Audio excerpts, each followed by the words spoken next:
ವ್ಯವಸ್ಥೆ ಬಲಿಷ್ಠವಾಗಿದ್ದು ವ್ಯವಸ್ಥೆ ಅಧಪತನದ ದಾರಿಯನ್ನು ಹಿಡಿಯುವಂತಹ ಸಂದರ್ಭದಲ್ಲಿ ಯದಾ ಯದಾ ಹಿ ಧರ್ಮಶ್ಚ ಗ್ಲಾನಿರ್ಭವತಿ ಭಾರತ ಧರ್ಮ ಸಂಸ್ಥಾಪನಾರ್ಥಾಯ ಸಂಭವಾಮಿ ಯುಗೆ ಯುಗೆ ಅನ್ನೋ ಹಾಗೆ ಈ ವ್ಯವಸ್ಥೆಯನ್ನು ಸರಿಪಡಿಸಲಿಕ್ಕೆ ದೇವರು ಮನುಷ್ಯನ ರೂಪದಲ್ಲಿ ಬರ್ತಾನೆ ಅಂತಕ್ಕಂಥ ಭಗವದ್ಗೀತೆಗೆ ಮಾತನ್ನು ಅನ್ವರ್ಥವಾಗಿ ಹೇಳೋದಾದರೆ ದೇವರು ಬರ್ತಾನೋ ಇಲ್ಲೋ ಗೊತ್ತಿಲ್ಲ, ಆದರೆ ಮನುಷ್ಯನ ದೇವರ ರೂಪವನ್ನು ತಾಳ್ತಾನೆ. ಶತಶತಮಾನಕ್ಕೊಮ್ಮೆ ಯುಗ ಯುಗಗಳಿಗೊಮ್ಮೆ ಅಂತ ಮನುಷ್ಯರ ಅವತಾರವಾಗತ್ತೆ. ಅಂತ ಅವತಾರಗಳ ಗ್ರೀಕ್ ದೇಶದ ಪ್ಲೇಟೋ ಅಂತಕ್ಕಂಥ ವ್ಯಕ್ತಿ ಅಂತ ಒಂದು ರಾಜ್ಯದ ಕನಸನ್ನು ಕಂಡ. ಅದಕ್ಕೆ ಆದರ್ಶ ರಾಜ್ಯ ಅಂತ ಹೆಸರನ್ನು ನಾವು ಕೊಟ್ಟಿವಿ, ಐಡಲ್ ಸ್ಟೇಟ್ ಅಂತ ಕರೆದ. ಆದರ್ಶಗಳಿಂದ ತುಂಬಿರ್ತಕ್ಕಂಥ ವ್ಯಕ್ತಿಗಳಿಂದ ಒಂದು ಸುಂದರ ಸಮಾಜವನ್ನು ಸ್ಥಾಪನೆ ಮಾಡಬೇಕು ಅಂತ ಪ್ಲೇಟೋನ ಕನಸಾಗಿತ್ತು. ಆದರೆ ಅದು ಅಸಾಧ್ಯವಾಯಿತು. ಅದಾದ ಮೇಲೆ ನಿಮಗೆಲ್ಲ ಗೊತ್ತಿದೆ, ಗಾಂಧೀಜಿಯವರು ರಾಮರಾಜ್ಯದ ಕನಸನ್ನು ಕಂಡರು. ಸತ್ಯ, ಅಹಿಂಸೆ, ಶಾಂತಿ ಇವುಗಳಿಂದ ಒಂದು ರಾಜ್ಯವನ್ನ, ಒಂದು ದೇಶವನ್ನು ಕಟ್ಟಬೇಕು, ಆ ದೇಶದ ಮೂಲಕ ಜನಗಳು ಸುಂದರ ಸುಖಿ ಜೀವನವನ್ನು ಮಾಡಬೇಕು ಅಂತಕ್ಕಂಥದ್ದು. ಆದರೆ ಇವತ್ತಿಗೂ ಕೂಡ ರಾಮರಾಜ್ಯದ ಕನಸು ನನಸಾಗಲಿಲ್ಲ. ಆ ಹಿಂಸೆಗೆ ಗಾಂಧಿಯವರು ಬಲಿಯಾದರು, ಗುಂಡೇಟಿಗೆ ಅಸುನೀಗಿದ್ರು. ಶೋಷಣೆಗೆ ಒಳಗಾದಂಥ, ದೌರ್ಜನ್ಯಕ್ಕೆ ಒಳಗಾದಂಥ ಜನ ತಮ್ಮದೇ ಆಗಿರ್ತಕ್ಕಂಥ ಒಂದು ರಾಜ್ಯವನ್ನು ಕಟ್ಟಬೇಕು, ಅವರಿಗೆ ನೋವಿನ ಬೆಲೆ ಗೊತ್ತಿರ್ತದೆ, ಕಷ್ಟದ ಬೆಲೆ ಗೊತ್ತಿರ್ತದೆ ತಿಳ್ಕೊಂಡು ಅಂಬೇಡ್ಕರ್ ಅವರು ದಲಿತ ರಾಜ್ಯದ ಕಲ್ಪನೆಯನ್ನು ಕಂಡರು. ಆದರೆ ಇವತ್ತಿಗೂ ಕೂಡ ಅದೂ ಸಾಧ್ಯ ಆಗಲಿಲ್ಲ. ಆದರೆ ಸುಮಾರು 850 ವರ್ಷಗಳ ಹಿಂದೆಯೇ ಇವರೆಲ್ಲ ಕಂಡಂತ ಕನಸುಗಳನ್ನು ಇಟ್ಕೊಂಡು, ಕಲ್ಪನೆಗಳನ್ನು ಇಟ್ಕೊಂಡು ಸಮಾನತೆ, ಸೌಹಾರ್ದತೆ, ಸಾಮರಸ್ಯದ ಒಂದು ರಾಜ್ಯವನ್ನ, ತಾತ್ವಿಕ ತಳಹದಿಯ ಮೇಲೆ ಸಾತ್ವಿಕ ಸಮಾಜವನ್ನು ನಿರ್ಮಾಣ ಮಾಡಬೇಕಂತ ಕನಸು ಕಂಡವರು ಈ ಕನ್ನಡ ನಾಡಿನ ಸರ್ವಶ್ರೇಷ್ಠ ಶಿವಶರಣರು. ಅವರು ಕಂಡಂತ ರಾಜ್ಯದ ಹೆಸರು ಕಲ್ಯಾಣ ರಾಜ್ಯ. ಅದಕ್ಕೆ ಇಂಗ್ಲಿಷ್ನಲ್ಲಿ ವೆಲ್ಫೇರ್ ಸ್ಟೇಟ್ ಅಂತ ಕರಿತೀವಿ. ರಾಜ್ಯಶಾಸ್ತ್ರದ ಪರಿಭಾಷೆಯಲ್ಲಿ ವೆಲ್ಫೇರ್ ಸ್ಟೇಟ್ ಅಂದ್ರೆ ಎಲ್ಲರೂ ಆರೋಗ್ಯವಾಗಿರೋದು, ಎಲ್ಲರೂ ಆವಿಷ್ಯಪೂರ್ಣ ಬದುಕನ್ನು ಬಾಳೋದು, ಎಲ್ಲರೂ ಆನಂದವಾಗಿರೋದು. ಮನುಷ್ಯನ ಸಹಜ ಸ್ವಭಾವ ಇದೇ ರೀ. ಯಾರಿಗೆ ನಮಗೆ ದೇವರ ಕಷ್ಟನೇ ಕೊಡ್ಲಿ, ನಾವು ಕಷ್ಟದಾಗ ಸಾಯ್ಬೇಕಂತ ಯಾರು ಅಂತೀವಿ? ನಾವು ಆನಂದವಾಗಿರಬೇಕು, ಆರೋಗ್ಯವಾಗಿರಬೇಕು, ಚೆನ್ನಾಗಿ ದೇವರ ಆವಿಷ್ಯವನ್ನು ನೀಡಬೇಕಂತಾನೇ ನಾವು ಹೋಗ್ತಿರ್ತೀವಿ. ಆದರೆ ಈ ಆನಂದ ಅಂತಕ್ಕಂಥದ್ದು ಎಲ್ಲಿ ಸಿಗತ್ತ, ಹೇಗೆ ಸಿಗತ್ತ ಅನ್ನೋದೇ ದೊಡ್ಡ ಜಿಜ್ಞಾಂಸೆ. ಕೆಲವೊಬ್ಬರು ವಸ್ತುವಿನ ರೂಪದಲ್ಲಿ ಆನಂದವನ್ನು ಅರಿಸಿ ಹೋಗ್ತಾ ಇದ್ದಾರೆ, ಇನ್ನು ಕೆಲವರು ಚಟಗಳ ರೂಪದಲ್ಲಿ ಆನಂದವನ್ನು ಅರಿಸಿ ಹೋಗ್ತಿದ್ದಾರೆ, ಇನ್ನು ಕೆಲವರು ಹೆಸರು ಪ್ರತಿಷ್ಠೆಗಳಿಗೆ ಆನಂದವನ್ನು ಅರಿಸಿ ಹೋಗ್ತಿದ್ದಾರೆ. ಹೀಗೆ ಅರಸಿ ಹೋಗುವ ಸಂದರ್ಭದಲ್ಲಿ ನಾನೇನಿದ್ದೇನೆ ಅನ್ನೋದನ್ನು ಮರಲಿಕ್ಕತ್ತಾರೆ. ಅದಕ್ಕಾಗಿ ಶಿವಶರಣರು ಮೊದಲು ಮನುಷ್ಯ ಸುಧಾರಣೆ ಆಗಬೇಕು. ಮನುಷ್ಯ ಸುಧಾರಣೆಯಾದರೆ ತನ್ನಿಂತಾನೇ ಸಮಾಜಗಳು ಸುಧಾರಣೆ ಆಗತ್ತೆ ಅಂತಕ್ಕಂಥ ಹಿನ್ನೆಲೆಯಲ್ಲಿ ಈ ಕಲ್ಪನೆಯನ್ನು ತೆಗೆದುಕೊಂಡು ಬಂದರು. ಹಾಗಾಗಿ ಶರಣ ನಿದ್ರೆಗೈದಡೆ ಜಪ, ಎದ್ದು ಕುಳಿತರೆ ಶಿವರಾತ್ರಿ. ಅರಿವಿನ ಬೆಳಕನ್ನ ಹೊತ್ತಿಸಿ ಆ ಅರಿವಿನ ಬೆಳಕಿನಲ್ಲಿ ನಾವು ಶಿವರಾತ್ರಿಯನ್ನ ಮಾಡಬೇಕು. ಅರಿವು ಕಣ್ದೆರೆಯದ ಹೊರತು ನಾವೇನನ್ನೂ ಸಾಧಿಸಲು ಸಾಧ್ಯವಿಲ್ಲ ಅಂತಕ್ಕಂಥ ಮಾತನ್ನು ಹೇಳಿ, ಶರಣರ ಶಿವರಾತ್ರಿಯನ್ನ ನಿಮಗೆ ಪರಿಚಯ ಮಾಡಿಕೊಡೋಕ್ಕಿಂತ ಮುಂಚೆ ಇಂಡಿ ಸರ್ ಅವರು ಹೇಳಿದಾಗೆ ಸಾಮಾನ್ಯ ಶಿವರಾತ್ರಿಯನ್ನು ಕೂಡ ನಾನು ನಿಮಗೆ ಹೇಳಬೇಕು. ಅಂದಾಗ ನಿಮಗೆ ಅದರ ಎರಡು ವ್ಯತ್ಯಾಸ ಗೊತ್ತಾಗುತ್ತೆ. 3 ರೀತಿಯ ಶಿವರಾತ್ರಿಗಳು ನಿಮ್ಮ ಮುಂದೆ ಹೇಳ್ತೀನಿ.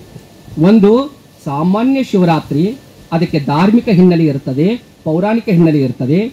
ಎರಡನೇದು ವೈಜ್ಞಾನಿಕ ಶಿವರಾತ್ರಿ, ಅದಕ್ಕೆ ಹಿರಿಯರ ಅನುಭವದ ಹಿನ್ನೆಲೆ ಇರ್ತದೆ, ಅದಕ್ಕೆ ವಿಜ್ಞಾನದ ಹಿನ್ನೆಲೆ ಇರ್ತದೆ. ಮೂರನೇದು ಶರಣರ ಶಿವರಾತ್ರಿ, ಇದಕ್ಕೆ ವೈಚಾರಿಕತೆ ಹಿನ್ನೆಲೆಯಾಗಿರ್ತದೆ. ಒಂದಕ್ಕೆ ಪೌರಾಣಿಕ ಕಥೆಗಳ ಹಿನ್ನೆಲೆ ಆದ್ರೆ, ಒಂದಕ್ಕೆ ವಿಜ್ಞಾನ ಹಿನ್ನೆಲೆ ಆದ್ರೆ, ಶರಣರಲ್ಲಿ ವಿಚಾರ ಹಿನ್ನೆಲೆ. ಆ ವಿಚಾರಗಳ ತತ್ವಗಳ ಅಡಿಯಲ್ಲಿ ಏನಪ್ಪಾ ಅಂದ್ರೆ ಅವರು ಶಿವರಾತ್ರಿಯನ್ನು ಮಾಡ್ತಾರೆ. ಸಾಮಾನ್ಯ ಶಿವರಾತ್ರಿ ಏನ್ ದೇವಸ್ಥಾನಕ್ಕೆ ಹೋಗ್ಯಾರಲ್ಲ, ಈಗ ಅವ್ರಿಗೆ ಹೇಳ್ಬೇಕು, ನೀವು ಅವ್ರಿಗೆ ಹೇಳ್ರಿ ಆಮೇಲೆ ನಾಳೆ ಹಂಗಾಗಿ.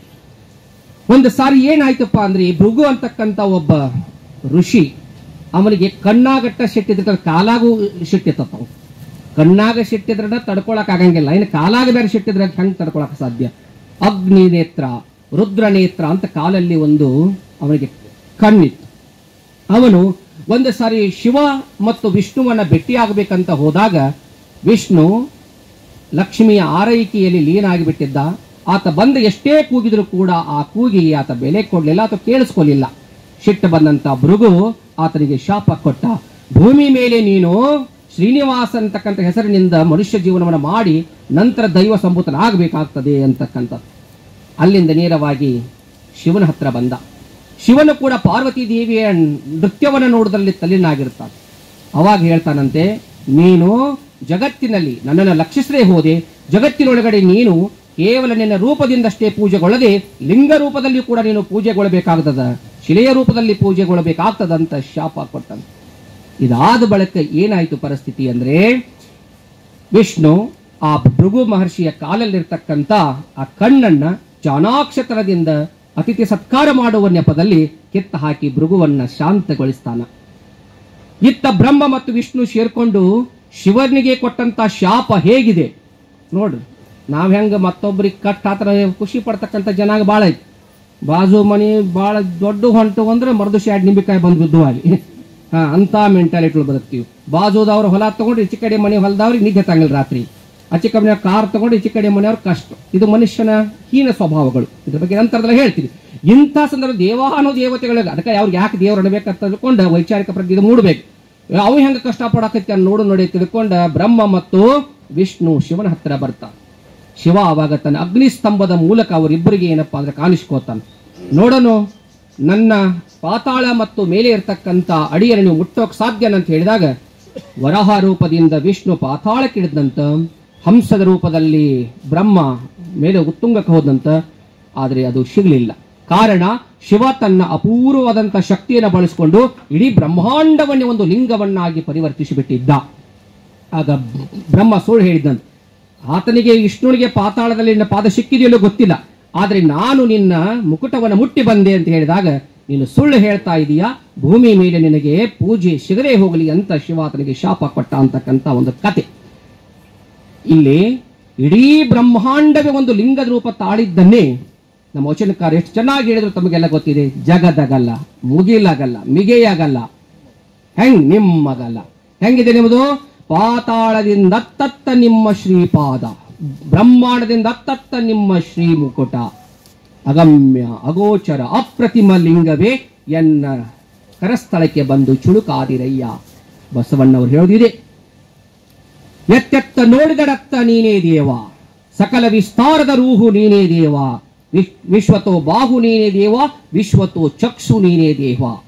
ಎಲ್ಲ ಕಡೆ ತುಂಬಿಕೊಂಡಂತ ಪಂಚ ಮಹಾಭೂತಗಳು ದೇವರೇ ಹೊರತಾಗಿ ಗುಡಿ ಗುಂಡಾರಗಳಲ್ಲಿ ನಾವೇನು ಕಲ್ಲಿಟ್ಟು ಪೂಜೆ ಮಾಡ್ತೀವಲ್ಲ ಅವು ದೇವರುಗಳ ಅಲ್ಲ ಅಂತಕ್ಕಂಥದನ್ನ ವಚನಕಾರರು ಅವರ ಶಿವರಾತ್ರಿ ಪರಿಕಲ್ಪನೆಯಲ್ಲಿ ಹೇಳ್ತಾ ಹೋದ್ರು. ಕವಿ ಕುವೆಂಪುರವರು ಕೂಡ ಅದೇ ಹೇಳ್ತಾರೆ, ಸತ್ತ ಕಲ್ಲುಗಳ ಮುಂದೆ ಅತ್ತು ಕರೆದುದು ಸಾಕು, ತಾಯಿ ಭಾರತಾಂಬಿಯನ್ನು ಪೂಜಿಸಬೇಕು ಅಂತ. ಸತ್ತ ಕಲ್ಲುಗಳ ಮುಂದೆ ಎಷ್ಟು ದಿನ ಅಳದ್ಕೊಂತ ಕರ್ಕೋತ ಕೊಡೋದು? ಹೆತ್ತ ತಂದೆ ತಾಯಿಗೆ ತುತ್ತು ಕೂಳ ಹಾಕದ ಎಷ್ಟೋ ಜನ ಬೇಡ್ಕೊಂಡಂತ ದೇವರುಗಳಿಗೆ 30,000 ರೂಪಾಯಿ 40,000 ರೂಪಾಯಿ ಸೀರೆ ಉಡಿಸ್ತಾರೆ. ಹರಕೆ ತೀರಿಸಲಿಕ್ಕೆ ಮನೆಯಾಗ ಸಾಲ ಮಾಡಿ ಅಲ್ಲಿ ಏನಪ್ಪಾ ಅಂದ್ರೆ ಹರಕೆಯನ್ನ ತೀರಿಸಿ ದುಡ್ಡನ್ನು ಹಾಕ್ತಕ್ಕಂಥದ್ದು ನಾವು ನೋಡ್ತಾ ಇದೀವಿ.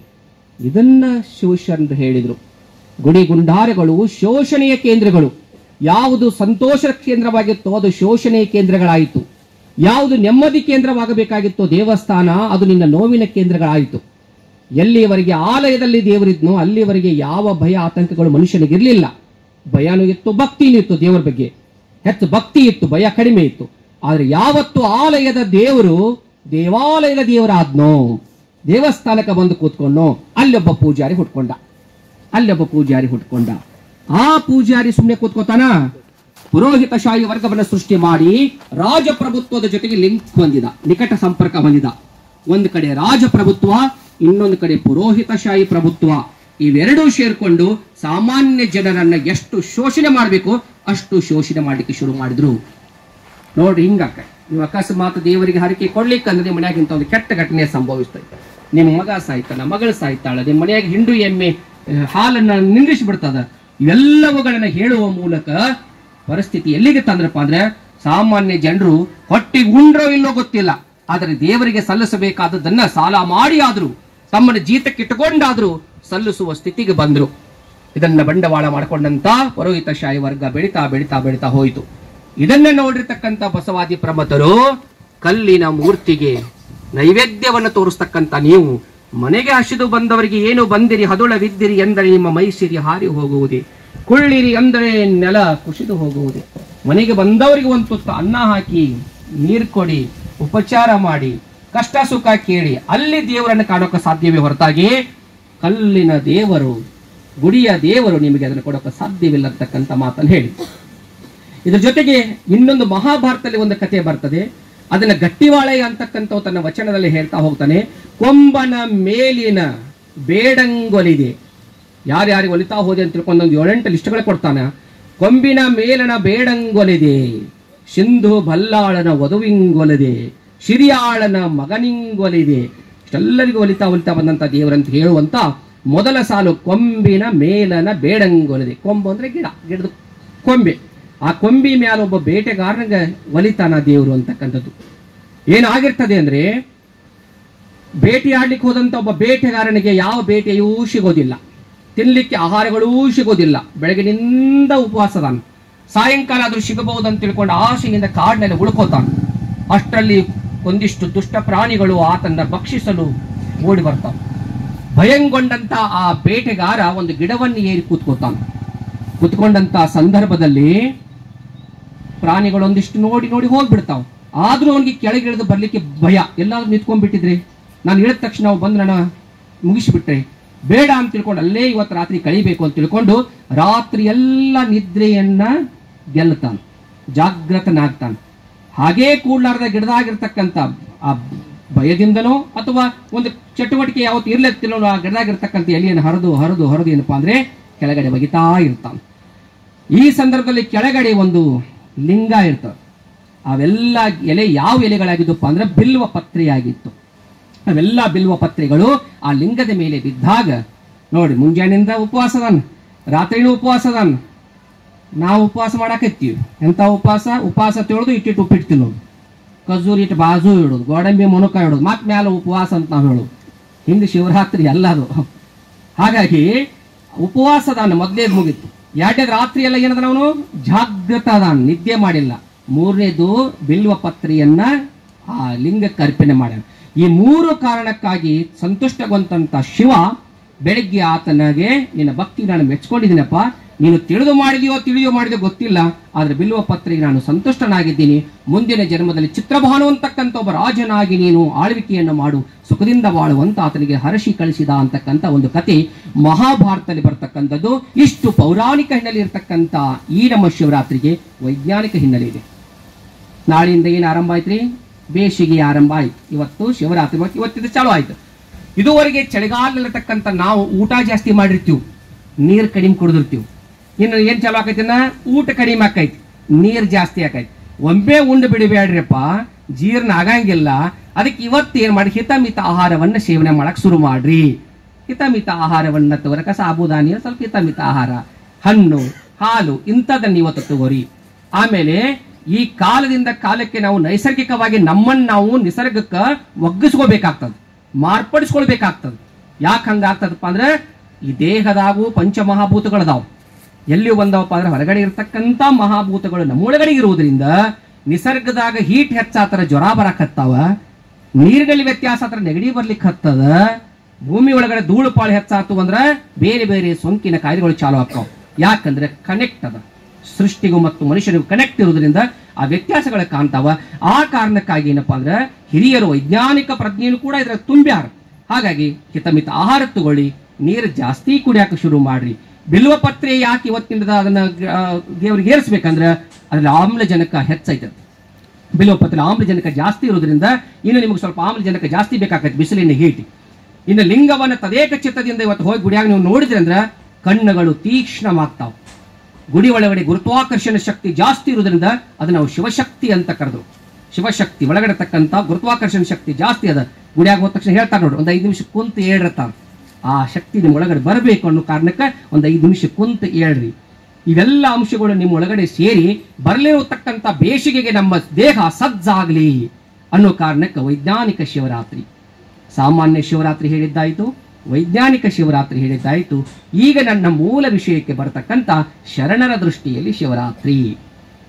ಶರಣ ಅಂದ್ರೆ ಯಾರು? ಬರೀ ಎದ್ದು ಕುಡಿದ ತಕ್ಷಣ ಒಂದು ಶಿವರಾತ್ರಿ ಆಗ್ಬೇಕಂದ್ರೆ, ಬರೀ ಮಲ್ಕೊಂಡ ತಕ್ಷಣ ಜಪ ಆಗ್ಬೇಕಂದ್ರೆ ಶರಣ ಹೇಗಿರ್ಬೇಕು? ಲಕ್ಷಕ್ಕೊಬ್ಬ ಭಕ್ತ, ಕೋಟಿಗೊಬ್ಬ ಶರಣ. ಭಕ್ತನಾಗಿ, ಮಹೇಶನಾಗಿ, ಪ್ರಸಾದಿಯಾಗಿ, ಪ್ರಾಣಲಿಂಗಿಯಾಗಿ 5-6 ಸ್ಟೆಪ್ಗಳನ್ನು ಏರಿ ಮೋಕ್ಷಕ್ಕೆ ಸಮೀಪವಾಗಿರ್ತಕ್ಕಂಥವನು ಶರಣ ಅನಿಸ್ಕೋತಾನ. ಸಾಮಾನ್ಯ ಎಲ್ಲರೂ ಶರಣಾಗಕ್ಕೆ ಸಾಧ್ಯ ಇಲ್ಲ, ಆದ್ರೆ ಆಗಬಹುದು. ಆದ್ರೆ ಏನಪ್ಪಾ ಅಂದ್ರೆ ಅರಿದೊಡೆ ಶರಣ. ಅರಿಬೇಕು. ಏನು ಅರಿ ಅದ ದೊಡ್ಡ ತ್ರಾಸ ಐತಿ. ಅರಿಯೋದು ಅಷ್ಟು ಈಸಿ ಇಲ್ಲ, ಒಂದ್ ದಿವಸದಲ್ಲ, ಮಾರ್ಕೆಟ್ನ ಸಿಗಂಗಿಲ್ಲ. ನಾವು ಸ್ವಲ್ಪ ಶರಣ ಆಗ್ಬೇಕಾಗೈತಿ, ಏನ್ ರೈತ ಅಂದ್ರೆ ಸಾಧ್ಯ ಇಲ್ಲ. ಅರಿದೊಡೆ ಶರಣ ಮರೆದೊಡೆ ಮಾರೋಣ ಮಾನವ. ನಾವೆಲ್ಲವನ್ನ ಮರೆತು ಬಿಟ್ರೆ ಮನುಷ್ಯ ಅಂದ್ರೆ ಯಾರು, ನಾವೆಲ್ಲಿಂದ ಬಂದಿದ್ದೇವೆ, ಹೇಗಿರ್ಬೇಕು, ಇದೆಲ್ಲವನ್ನ ಮರ್ತಿದ್ದೇ ಆದ್ರೆ ನಾವು ಶರಣತ್ವಕ್ಕೆ ಹೋಗಕ್ಕೆ ಸಾಧ್ಯವೇ ಇಲ್ಲ. ಹಾಗಾಗಿ ಶರಣ ಅಂದ್ರೆ ಹೇಗಿರ್ಬೇಕು ಅನ್ನೋದಕ್ಕೆ ಕೆ.ಸಿ. ಶಿವಪ್ಪನವರು ಹೇಳ್ತಕ್ಕಂಥ ಒಂದು ಪದ್ಯ ನಿಮ್ಗೆಲ್ಲ ಗೊತ್ತಿದೆ. ಸಂತರು ಅಂದ್ರೆ ಅವರೇ, ಶರಣರು ಅಂದ್ರು ಅವರೇ. ಹಾಗಾಗಿ ಮಹಾರಾಷ್ಟ್ರದಲ್ಲಿ ನಾವೇನು ಕರಿತೀವಪ್ಪ ಅಂದ್ರೆ ಸಂತರು ಅಂತ ಕರೀತಾರೆ. ಕರ್ನಾಟಕದ ಪರಿಭಾಷೆಯಲ್ಲಿ ಶರಣರು ಅಂತ ಕರಿತೀವಿ. ಹೇಗಿರ್ತಾನೆ ಶರಣ? ಸಂತನೆಂದರೆ ಯಾರು ದಿವ್ಯತೆಯ ಅರಿತವನು, ಸಂತನೆಂದರೆ ಯಾರು ದಿವ್ಯತೆಯ ಅರಿತವನು, ಸರಳತೆಯ ಸೂತ್ರದಲ್ಲಿ ಸುಖವ ಕಂಡವನು.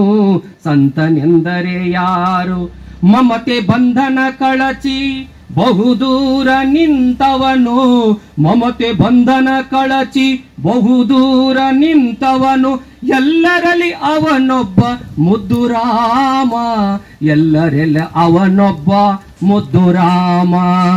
ಬೇಕು ಬೇಡಗಳಿಲ್ಲ, ಕೋಪ ತಾಪಗಳಿಲ್ಲ, ಬೇಕು ಬೇಡುಗಳಿಲ್ಲ, ಕೋಪ ತಾಪಗಳಿಲ್ಲ.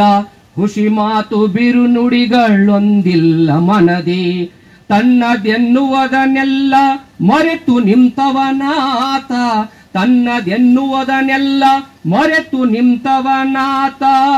ಸಂತನೆಂದರೆ ಯೋಗಿ ಮುದ್ದು ರಾಮ, ಸಂತನೆಂದರೆ ಯೋಗಿ ಮುದ್ದು ರಾಮ. ಸಂತನೆಂದರೆ ಯಾರು ದಿವ್ಯತೆಯ ಅರಿತವನು, ಸಂತನೆಂದರೆ ಯಾರು ದಿವ್ಯತೆಯ ಅರಿತವನು, ದಿವ್ಯತೆಯ ಅರಿತವನು. ನೋಡಿ, ದಿವ್ಯತೆಯನ್ನು ಅರಿತವನು ಯಾರು? ಅವನು ಸಂತ. ಇದು ಬೇಕು, ಇದು ಬ್ಯಾಡ ತೀರ್ಮಾನ ಮಾಡೋನಲ್ಲ, ಇದು ಬೇಕು ಬೇಕಂತಕ್ಕಂಥದನ್ನು ಬಯಸಿದವನಲ್ಲ, ತನ್ನದೆನ್ನುವುದನ್ನೆಲ್ಲವ ಸಮರ್ಪಣೆ ಮಾಡಿರ್ತಕ್ಕಂಥವನು, ಮಾನವ ಜನ್ಮದ ನಿಜತ್ವವನ್ನು ತಿಳ್ಕೊಂಡಿರ್ತಕ್ಕಂಥವ್ರು. ಇಂಥ ಶಿವರಾತ್ರಿಯನ್ನ ಕುರಿತು ಅಂತ ಇಂಥ ಶರಣರು ಸೇರಿಕೊಂಡು ವಚನಗಳನ್ನ ರಚನೆ ಮಾಡುವ ಮೂಲಕ ಪ್ರತಿಯೊಂದು ಹಬ್ಬಗಳ ಆಚರಣೆ ಹೇಗಿರಬೇಕು, ಸಾಮಾನ್ಯ ಜನರ ಆಚರಿಸುವುದಕ್ಕೂ ಶರಣರ ಆಚರಣೆ ಮಾಡೋದಕ್ಕೂ ಯಾವ ರೀತಿಯ ವ್ಯತ್ಯಾಸಗಳ ಕಾಣ್ತಾ ಉಳ್ಳೋದನ್ನ ಹೇಳ್ತಾ ಹೋಗೋದಾದ್ರೆ, ಒಬ್ಬ ಜಕ್ಕಣ್ಣಯ್ಯ ಅಂತಕ್ಕಂಥ ವಚನಕಾರ, ಬಹಳಷ್ಟು ವಚನಕಾರ ನಾವೇನಪ್ಪಾ ಅಂದ್ರೆ ಅಲಕ್ಷಿತ ವಚನಕಾರನಾಗಿ ಮಾಡಿಬಿಟ್ಟಿವಿ. ಬಹಳ ಪ್ರಸಿದ್ಧವಾಗಿರ್ತಕ್ಕಂಥ ಒಂದಿಷ್ಟು ವಚನಕಾರರನ್ನ, ಆ ಬಹಳ ಪ್ರಸಿದ್ಧವಾಗಿರ್ತಕ್ಕಂಥ ವಚನಗಳನ್ನ ಇಟ್ಕೊಂಡು ಮಾತಾಡೋದ್ರಿಂದ ಬಹಳ ಇನ್ನೂ ವಚನಕಾರರು ಎಷ್ಟೆಲ್ಲ 8, 10, 12 ವಚನಗಳು ಬರೆದಂತ ಎಷ್ಟೋ ವಚನಗಳು ಬಹಳ ಉತ್ಕೃಷ್ಟ ಮಟ್ಟದ ವೈಚಾರಿಕತೆಯನ್ನು ತುಂಬತಕ್ಕಂಥ ವಚನಗಳು, ಅವುಗಳ ಬಗ್ಗೆ ಇನ್ನೂ ಅಧ್ಯಯನ ಆಗ್ಬೇಕು. ಹಾಗಾಗಿ ನಮ್ಮ ಮಕ್ಕಳಿಗೆ ದಯವಿಟ್ಟು ಏನಪ್ಪಾ ಅಂದ್ರೆ ಆ ವಚನ ಸಾಹಿತ್ಯದ ಪರಿಚಯವನ್ನು ಮಾಡಿಕೊಡ್ಬೇಕು. ಆದ್ರೆ ಬರೇ ಪರಿಚಯ ಮಾಡಿದ ಮಾತ್ರಕ್ಕೆ ವಚನ ಸಾಹಿತ್ಯದ ಗುರಿಯನ್ನು ನಾವು ಮುಟ್ಟಿದಾಗ ಆಗೋದಿಲ್ಲ. ನನ್ನ ಮಗನಿಗೆ 100 ವಚನ ಕಂಠಪಾಠ ಬರುತ್ತಾವಂದ್ರೆ ಏನು ಬಂತ ಭಾಗ್ಯ, ಅರ್ಥ ಆಗಬೇಕಲ್ಲ. ಅರ್ಥ ಆಗ್ಯಾವಂದ್ರೆ ಏನು ಬಂತ ಭಾಗ್ಯ, ಅವುಗಳ ಆಳಕ್ಕಿಡಿಬೇಕಲ್ಲ. ಆಳಕ್ಕಿಡಿದ್ರು ಕೂಡ ಅಷ್ಟೇ ಅಲ್ಲ, ಅದನ್ನು ಅನುಸರಣೆ ಮಾಡಬೇಕಲ್ಲ. ವಚನಗಳನ್ನ ನಮ್ಮ ಜೀವನದಲ್ಲಿ ಅಪ್ಲೈಡ್ ಮಾಡುವವರೆಗೂ ಆ ವಚನಗಳಾಗೇ ಉಳಿತಾವ ಅಷ್ಟೇ. ಅದಕ್ಕೆ ನಾನು ಹೇಳ್ತೀನಿ, ಎಷ್ಟೋ ಕಡೆ ವಚನಗಳು ಇನ್ನೊಬ್ಬ ಎಷ್ಟೋ ಜನಕ್ಕೆ ವಚನ ಆಗಿಲ್ಲ ಅಂತ. ಬಹಳ ಮಂದಿಗೆ ಏನಪ್ಪಾ ಅಂದ್ರೆ ಅವು ವಚನ ಕಂಠಪಾಠ ಸ್ಪರ್ಧೆಗೆ ಮೀಸಲಾದವು. ಒಂದು ಆಧುನಿಕ ವಚನವನ್ನು ರಚನೆ ಮಾಡಿದೆ ನಾನು. ವಚನ ಅಂದ್ರೆ ಏನಾಗಿದೆಪ್ಪ, ಇವತ್ತಿನ ಸಂದರ್ಭದಲ್ಲಿ ವಚನ ಸಾಹಿತ್ಯವನ್ನು ಹಿಂಗ್ಯಾಂಗ ಬಳಸ್ಕೊಳಕತ್ಯಾರ, ಆ ವಚನ ಸಾಹಿತ್ಯದಲ್ಲಿರ್ತಕ್ಕಂಥ ಅಂಶಗಳು ಇವತ್ತು ಯಾರ್ಯಾರಿಗೆ ಲಾಭ ಆಗ್ಯಾವ ಅಂತಕ್ಕಂಥ ಒಂದು ಆಧುನಿಕ ವಚನವನ್ನು. ಮಠಾಧೀಶರಿಗೆ ಪ್ರವಚನದ ಪುಸ್ತಕವಾಯಿತು ವಚನ ಸಾಹಿತ್ಯ, ಮಠಾಧೀಶರಿಗೆ ಪ್ರವಚನದ ಪುಸ್ತಕವಾಯಿತು ವಚನ ಸಾಹಿತ್ಯ. ಶಾಲಾ ಕಾಲೇಜುಗಳಲ್ಲಿ ಮಕ್ಕಳಿಗೆ ಪಠ್ಯವಾಯಿತು ವಚನ ಸಾಹಿತ್ಯ. ಉಪನ್ಯಾಸಕರಿಗೆ ಭಾಷಣದ ವಸ್ತುವಾಯಿತು ವಚನ ಸಾಹಿತ್ಯ. ನಿರೂಪಕರಿಗೆ ನುಡಿಮುತ್ತಾಯಿತು ವಚನ ಸಾಹಿತ್ಯ. ಜೀವನ ಅನುಸರಣೆಯಲ್ಲಿ ಎಲ್ಲವಾಯಿತು ವಚನ ಸಾಹಿತ್ಯ. ಕಂಠಪಾಠದ ಬದಲು ಜೀವನ ಪಾಠವಾಗಬೇಕು ವಚನ ಸಾಹಿತ್ಯ. ಬರೀ ಕಂಠಪಾಠಕ್ಕೆ ನಿಂತ್ಕೊಂಡ್ರೆ ವಚನ ಸಾಹಿತ್ಯದ ಗುರಿಯನ್ನು ಮುಟ್ಟಿದಾಗ ಅಲ್ಲ. ಹಾಗಾಗಿ ಏನಪ್ಪಾ ಅಂದ್ರೆ ವಚನ ಸಾಹಿತ್ಯ ಅನ್ನೋದು ಅದು ಏಕಾಭಿಪ್ರಾಯದಿಂದ ಮೂಡಿ ಬಂದಂಥದ್ದಲ್ಲ, ಒಟ್ಟು ಅಭಿಪ್ರಾಯಗಳ ಸಂಗ್ರಹದಲ್ಲಿತ್ತು. ಎಲ್ಲರೂ ಹಿಂಗೆ ಕೂತ್ಕೋತಿದ್ರು, ಹೆಂಗೆ ಕೂತೀವಲ್ಲ ಎಲ್ಲರೂ ಕೂತ್ಕೋತಿದ್ರು. ಯಾರೇ ಒಂದು ವಚನ ಬರೆದ್ರು ಕೂಡ ಅದರ ಬಗ್ಗೆ ಚಿಂತನ ಮಂಥನಗಳು ನಡೀತಿತ್ತು. ಬರೆದಂತಹ ಸಾಲುಗಳ ಬಗ್ಗೆ ಜಿಜ್ಞಾಂಶಗಳಾಗ್ತಿತ್ತು, ತಾರ್ಕಿಕ ವಿಚಾರಗಳ ಮಂಡನೆ ಆಗ್ತಿತ್ತು. ಇದೆಲ್ಲವೂ ಆದ್ಮೇಲೆ ವಚನ ಶಾಸನ ಹೊರಗಡೆ ಬರ್ತಿತ್ತು. ಅದಕ್ಕಾಗಿ ಅಂಬೇಡ್ಕರ್ ತಮ್ಮ ಜೀವನ ಚರಿತ್ರೆ ಒಂದು ಕಡೆ ಹೇಳಿಕೊಂಡಾರಂತ, ನನ್ನ ಮೂಲ ಪುರುಷರು ವಿಜಯಪುರ ಜಿಲ್ಲೆಗೆ ಸಂಬಂಧಪಟ್ಟವರು, ಅಲ್ಲಿಂದ ರತ್ನಾಗಿರಿಗೆ ಬಂದು ನೆಲೆಸಿದ್ರು.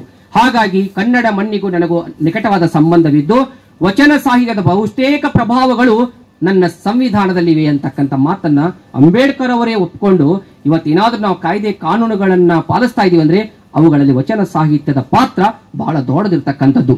ಹಾಗಾಗಿ ಇಂಥ ವಚನ ಸಾಹಿತ್ಯದಲ್ಲಿ ಶಿವರಾತ್ರಿಯನ್ನ ಕುರಿತು ನಾನಾಗಲೇ ಹೇಳಿದ ಹಾಗೆ ಜಕ್ಕಣ್ಣಯ್ಯ ಅಂತಕ್ಕಂಥ ಒಬ್ಬ ವಚನಕಾರಿ ಹೆಂಗ್ ಹೇಳ್ತಾನೆ ನೋಡ್ರಿ. ಒಬ್ಬ ಶಿವಶರಣನು ಶಿವರಾತ್ರಿಯಲ್ಲಿ ಸತ್ಯ ಯೋಗವ ಮಾಡುವುದ ಕಂಡೆನಯ್ಯ. ಅದು ಹೇಗೆಂದರೆ ಅರುಹೆಂಬ ಅರ್ಚನೆಯ ಮಾಡಿ ಕುರುಹೆಂಬ ಗದ್ದುಗೆ ನೆಲೆಂಗೊಳಿಸಿ ಸುಜ್ಞಾನವೆಂಬ ರಂಗವಲ್ಲಿಯ ಹಾಕಿ ಸೂರ್ಯ ಚಂದ್ರಾದಿಗಳೆಂಬ ದೀವಿಗೆಯ ಮುಟ್ಟಿಸಿ ಲಿಂಗವೆಂಬ ಮೂರ್ತಿಯನ್ನು ನೆಲೆಂಗೊಳಿಸಿ ಆ ಲಿಂಗಕ್ಕೆ ಸಜ್ಜನವೆಂಬ ಮಜ್ಜನಮಂ ನೀಡಿ ಅಂತರಂಗಕ್ಕೆ ಬೆಳಕನ್ನು ಧರಿಸಿ ಭಕ್ತಿ ಎಂಬ ಗಂಧವನ್ನೊರಿದು ಸುಜ್ಞಾನವೆಂಬ ಅಕ್ಷತೆಯನ್ನಿಟ್ಟು ಭಾವವೆಂಬ ಪತ್ರಿಯ ನೇರಿಸಿ ಧೂಪವ ಬೆಳಗುತ್ತಾ ಆ ಬೆಳಕಿನಲ್ಲಿ ಓಂ ನಮೋ ಶಿವಾಯ ಎನ್ನುತ್ತಿದ್ದೇನು ನೋಡಯ್ಯ. ಇದು ಜಕ್ಕಣ್ಣ ಅವರು ಹೇಳ್ತಕ್ಕಂಥ ವಿಚಾರ. ಅಲ್ಲಿ ಕೊನೆಗೆ ಹೇಳ್ತಕ್ಕಂಥ ಶಿವರಾತ್ರಿಯಲ್ಲಿ ಒಬ್ಬ ಶಿವಶರಣ ಏನು ಮಾಡ್ತಾ ಇದ್ದಾನಪ್ಪ ಅಂದ್ರೆ ನಿಮ್ಮ ಹಂಗ ಏನಪ್ಪಾ ಅಂದ್ರ ದೀಪ ಹಚ್ಚಿಲ್ಲ. ಅವ್ ಯಾವ ದೀಪ ಹಚ್ಚಾನಪ್ಪ ಅಂದ್ರ ಅರುವಿನ ದೀಪ ಹಚ್ಚಾನ.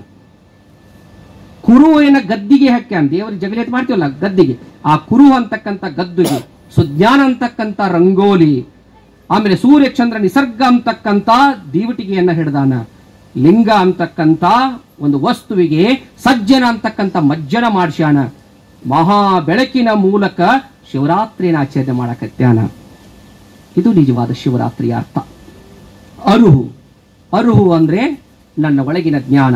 ಹೊರಗಿನ ಗುರು ಕಲಿಸುವುದರಲ್ಲಿ ವ್ಯತ್ಯಾಸ ಆಗಬಹುದು, ಆದ್ರೆ ಒಳಗಿನ ಗುರು ಕಲಿಸುವುದರಲ್ಲಿ ಎಂದೂ ವ್ಯತ್ಯಾಸ ಆಗಂಗಿಲ್ಲ.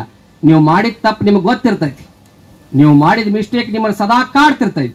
ಹೊರಗಿನ ಮಂದಿಗೆ ಮಣ್ಣೆರ್ಸಬಹುದು, ಆದ್ರೆ ಒಳಗಿರ್ತಕ್ಕಂಥ ನಿಮ್ಮ ಅರಿವಿನ ಶಕ್ತಿ ಯಾವತ್ತೂ ನಿಮ್ಮನ್ನು ಜಾಗೃತಗೊಳಿಸ್ತದೆ. ಅದಕ್ಕಾಗಿ ಅವರು ಹೇಳಿದ್ರು ಶಿವಶರಣರು, ಹೊರಗಿನ ಗುರುವನ್ನು ಬಿಡು, ಆದ್ರೆ ಅರಿವೇ ಗುರುವನ್ನು ಮಾಡಿಕೋ. ಯಾವಾಗ ಅರಿವಿನ ಕೊರತೆಯಾಗುತ್ತದೋ ಅವಾಗ ಮನುಷ್ಯ ಮೌಢ್ಯತೆಗೆ ಶರಣಾಗುತ್ತಾನೆ. ನೋಡು, ಒಳಗಿನ ಜ್ಞಾನ ನಮ್ಮದು ಓಪನ್ ಆಗ್ಲಿಲ್ಲ ಅಂದ್ರೆ ಮೌಢ್ಯತೆಗಳ ಆರಂಭ. ಮೌಢ್ಯತೆಗಳು ತಮಗೆಲ್ಲ ಗೊತ್ತದ. ಬಹಳಷ್ಟು ಹೆಣ್ಮಕ್ಳು ತಾವು ಬಂದಿದ್ರಿ, ಬಹಳಷ್ಟು ನಂಬವ್ರು ನೀವೇ. ಇವಾಗ ಗಂಡ ಮಕ್ಕಳಿಗಿಂತ ಹೆಚ್ಚು ನಂಬವ್ರು ನೀವೇ. ಬೆಕ್ಕ ಅಡ್ಡ ಬಂತಂದ್ರೆ ಹೋಗಬಾರದು, ಇವತ್ತೇನೋ ಅಪಶಕುನ ಆಕ್ಕೈತಿ, ಮತ್ತ ಅದು ಬೆಕ್ಕತ್ತೈತಿ. ನೀವು ನಮಗ ಅಡ್ಡ ಬಂದಿರ್ಲಿಲ್ಲ, ನಮ್ ಕೆಲಸ ಆಗಂಗಿಲ್ಲ ಅಂತಂದ್ರದ ಹೌದಲ್ರಿ. ಬೆಕ್ಕ ನಮಗ ಅಡ್ಡ ಬಂದ್ರೆ ನಾವು ಬೆಕ್ಕಿಗೂ ಅಡ್ಡಾಗಿರ್ತೀವಿ. ಮತ್ತ ಅದ್ರಾಗ ಮತ್ತ ಬಲದಿಂದ ಎಡಕ್ಕೆ ಹೋದ್ರೆ ಬೇರೆ ಅತ್ತ, ಎಡದಿಂದ ಬಲಕ್ಕೆ ಹೋದ್ರೆ ಬೇರೆ ಅತ್ತ. ಮತ್ತ ಅದ್ರಾಗ ಇನ್ನು ಕರಿ ಬೆಕ್ಕ ಅಡ್ಡ ಬಂದ್ರೆ ಬೇರೆ, ಮತ್ತೆ ಬಿಳಿ ಬೆಕ್ಕ ಅಡ್ಡ ಬಂದ್ರೆ ಬೇರೆ. ನಿಸರ್ಗದಲ್ಲಿ ಪಾಪ ಅದು ತನ್ನ ಆಹಾರವನ್ನು ಅರಿಸಿಕೊಂಡು ಒಂದು ಮನೆಯಿಂದ ಮತ್ತೊಂದು ಮನೆಗೆ ಹೋಗ್ಲೇಬೇಕಲ್ಲ, ಹೊಟ್ಟೆ ತುಂಬಬೇಕಂದ್ರೆ. ಮತ್ತೆ ನಾವು ಹೋಗ್ಬೇಕಲ್ರಿ, ಮನೆಗೆ ಹೋಗ್ಬೇಕು, ಡ್ಯೂಟಿ ಮಾಡಕ್, ಆಫೀಸ್ಗೆ ಹೋಗ್ಬೇಕು, ಕೆಲಸಕ್ಕೆ ಹೋಗ್ಬೇಕು. ಮತ್ತೆ ಹೀಗೆ ಹೋಗುವಾಗ ಎಷ್ಟೋ ಜನ ಅಡ್ಡ ಬಂದೇ ಬರ್ತಾರ. ಹಾಗಾಗಿ ಯಾವುದೋ ಒಂದು ಸನಾತನ ಸಂಸ್ಕೃತಿಯಲ್ಲಿ ಮಾಡಿಟ್ಟಂತ ಇವೆಲ್ಲ ಮೌಢ್ಯಗಳನ್ನ ಆಚರಣೆ ಮಾಡ್ತಾ ಇದೀವಿ. ಬೆಕ್ಕ ಅಡ್ಡ ಬಂದು ಇನ್ನು ಸೊಸೆ ಮನೆಗೆ ಬರುವಾಗ ಬಲಗಾಲಿಟ್ಟು ಒಳಗೆ ಬರ್ಬೇಕ, ಮತ್ತೆ ಎಡಗಾಲ ತವ್ರ ಮನೆಗೆ ಇಟ್ಟು ಬರ್ಬೇಕೇನ್ರಿ. ಅದನ್ನ ಪಾಪಕ್ಕೆ ಬಂದು ನಿಂತಿರ್ತಾಳ, ಆ ಕಾಡ್ ನಾಲ್ಕು ಮಂದಿ, ಈ ಕಾಡ್ ನಾಲ್ಕು ಮಂದಿ ಶೇರ್ ಇಟ್ಟಿರ್ತಾರೆ. ಬಲಗಾಲ ಇಡ ಬಲಗಾಲ ಇಡ ಬಲಗಾಲ ಇಡ, ಅದೆಲ್ಲ ಪಾಪ ಗಡಿಬೇಡಿ ಒಳಗೆ ಹೋಗಿ ಎಡಗಾಲ ಇಟ್ಟು ಬಿಟ್ಲಂದ್ರ ಆಕೆ ಸಾಯೋ ತನಕ ಮುಗಿತಕ್ಕೆ ಪರಿಸ್ಥಿತಿ. ಎಡಗಾಲ ಇಟ್ಟು ಬಂದು ಬಿಡ್ತ್ರಿ, ನಮ್ಮ ಮನಿ ಎಲ್ಲ ಹಾಳು ಹಚ್ಚಿ ಬಿಟ್ಲು, ಅವತ್ತ ಅಂದ್ಕೊಂಡ ಏನೋ ಆಕೈತಿ ಅತ್ತ. ಹಾಗಾಗಿ ಎರಡೂ ಕಾಲುಗಳು ನಮ್ಮವೆ, ಎರಡೂ ಕಣ್ಣುಗಳು ನಮ್ಮವೆ. ನಂಬರ್ಗಳಲ್ಲಿ ಕೂಡ ಸರಿ ಬೆಸ ಮಾಡ್ಕೊಂಡಿವಿ, ಅಪಶಕುನ ಶುಭಶಕುನ ಮಾಡ್ಕೊಂಡಿವಿ. 3 ನಂಬರ್ ಚಲೋವಲ್ಲ, 7.5 ಚಲೋವಲ್ಲ, 7 ಚಲೋವಲ್ಲ, ನಮಗೆ 7 ಚಲೋ ಒಬ್ಬೊಬ್ಬರಿಗೆ. ಅವುಗಳಲ್ಲಿಯೂ ಮಾಡ್ಕೊಂಡಿವಿ. ಸ್ಥಳಗಳಲ್ಲಿಯೂ ಕೂಡ ಒಂದಿಷ್ಟು ವ್ಯತ್ಯಾಸ ಮಾಡ್ಕೊಂಡಿವಿ. ಬಾಗಿಲುಗಳಲ್ಲಿ ಪೂರ್ವಕ್ಕೆ ಬಾಗಿಲಿರಬೇಕು, ಉತ್ತರಕ್ಕೆ ಬಾಗಿಲಿರಬೇಕು. ಸಾಧ್ಯನಾ? ಭೂಮಿ ದಿವ್ಸಕ್ಕೂ ಒಂದ್ ಸಾರಿ ಸುತ್ತತಿ. ಹಿಂಗ ನಮ್ಮ ಮನಿ ಪೂರ್ವಕ್ಕೂ ಬರ್ತೈತಿ, ಪಶ್ಚಿಮಕ್ಕೂ ಬರ್ತೈತಿ, ಉತ್ತರಕ್ಕೂ. ಒಂದ್ ದಿವ್ಸಕ್ಕೆ 4 ರೌಂಡ್ ಹಾಕೈತಿ ನಮ್ಮ ಮನಿ. ಏನ್ ರಾತ್ರಿ 3 ಇಡಾಕೈತೆ ಬಾಗ್ಲ. ಆದ್ರೂ ನಾವು ಏನಪ್ಪಾ ಅಂದ್ರೆ ಈ ಮೌಢ್ಯಗಳಲ್ಲಿ ಬದುಕ್ತಾ ಇದೀವಿ. ಈ ಎಲ್ಲಾ ಮೌಢ್ಯಗಳು ಹೋಗ್ಬೇಕಂದ್ರೆ ಜಕ್ಕಣ್ಣ ಹೇಳುವ 2ನೇ ಸಾಲಿನತಕ್ಕಂಥ ಅರುವಿನ ದೀಪ ಹಚ್ಚಬೇಕು. ಯಾವ ದೀಪ? ಎಣ್ಣೆ ಹಾಕಿ ತಂದು ಹಚ್ಚೋದಲ್ಲ, ಅರು ಅಂತಕ್ಕಂಥ ದೀಪ ಹಚ್ಚಿದ್ರೆ ಅವಾಗ ನಿಮಗೆ ಗೊತ್ತಾಗ್ತದೆ ನಿಜವಾದಂತ ಶಿವರಾತ್ರಿ ಅದು, ಈ ದೀಪ ಹಚ್ಚೋದಲ್ಲ. ಇನ್ನು 2ನೇದು ಹೇಳ್ತಾರೆ, ಕುರು ಅಂತಕ್ಕಂಥ ಗದ್ದುಗೆಯನ್ನ ಹಾಕಬೇಕು. ಕುರುಹು ಗೊತ್ತಾಗಬೇಕು, ನಾವೆಲ್ಲಿಂದ ಬಂದಿದ್ದೀವಿ, ನಾವು ಹೇಗಿದ್ದೀವಿ, ನಾವೆಲ್ಲಿ ಸೇರ್ತೀವಿ ಅಂತ. ಒಂದು ಸ್ಟೀಲ್ ಪಾತ್ರೆ ನೀರು ತುಂಬಿಟ್ಟಿದ್ರಂತ, ಬಾಜು ಮಣ್ಣಿನ ಮಡಿಕೆ ಒಳಗೆ ನೀರು ತುಂಬಿಟ್ಟಿದ್ರ.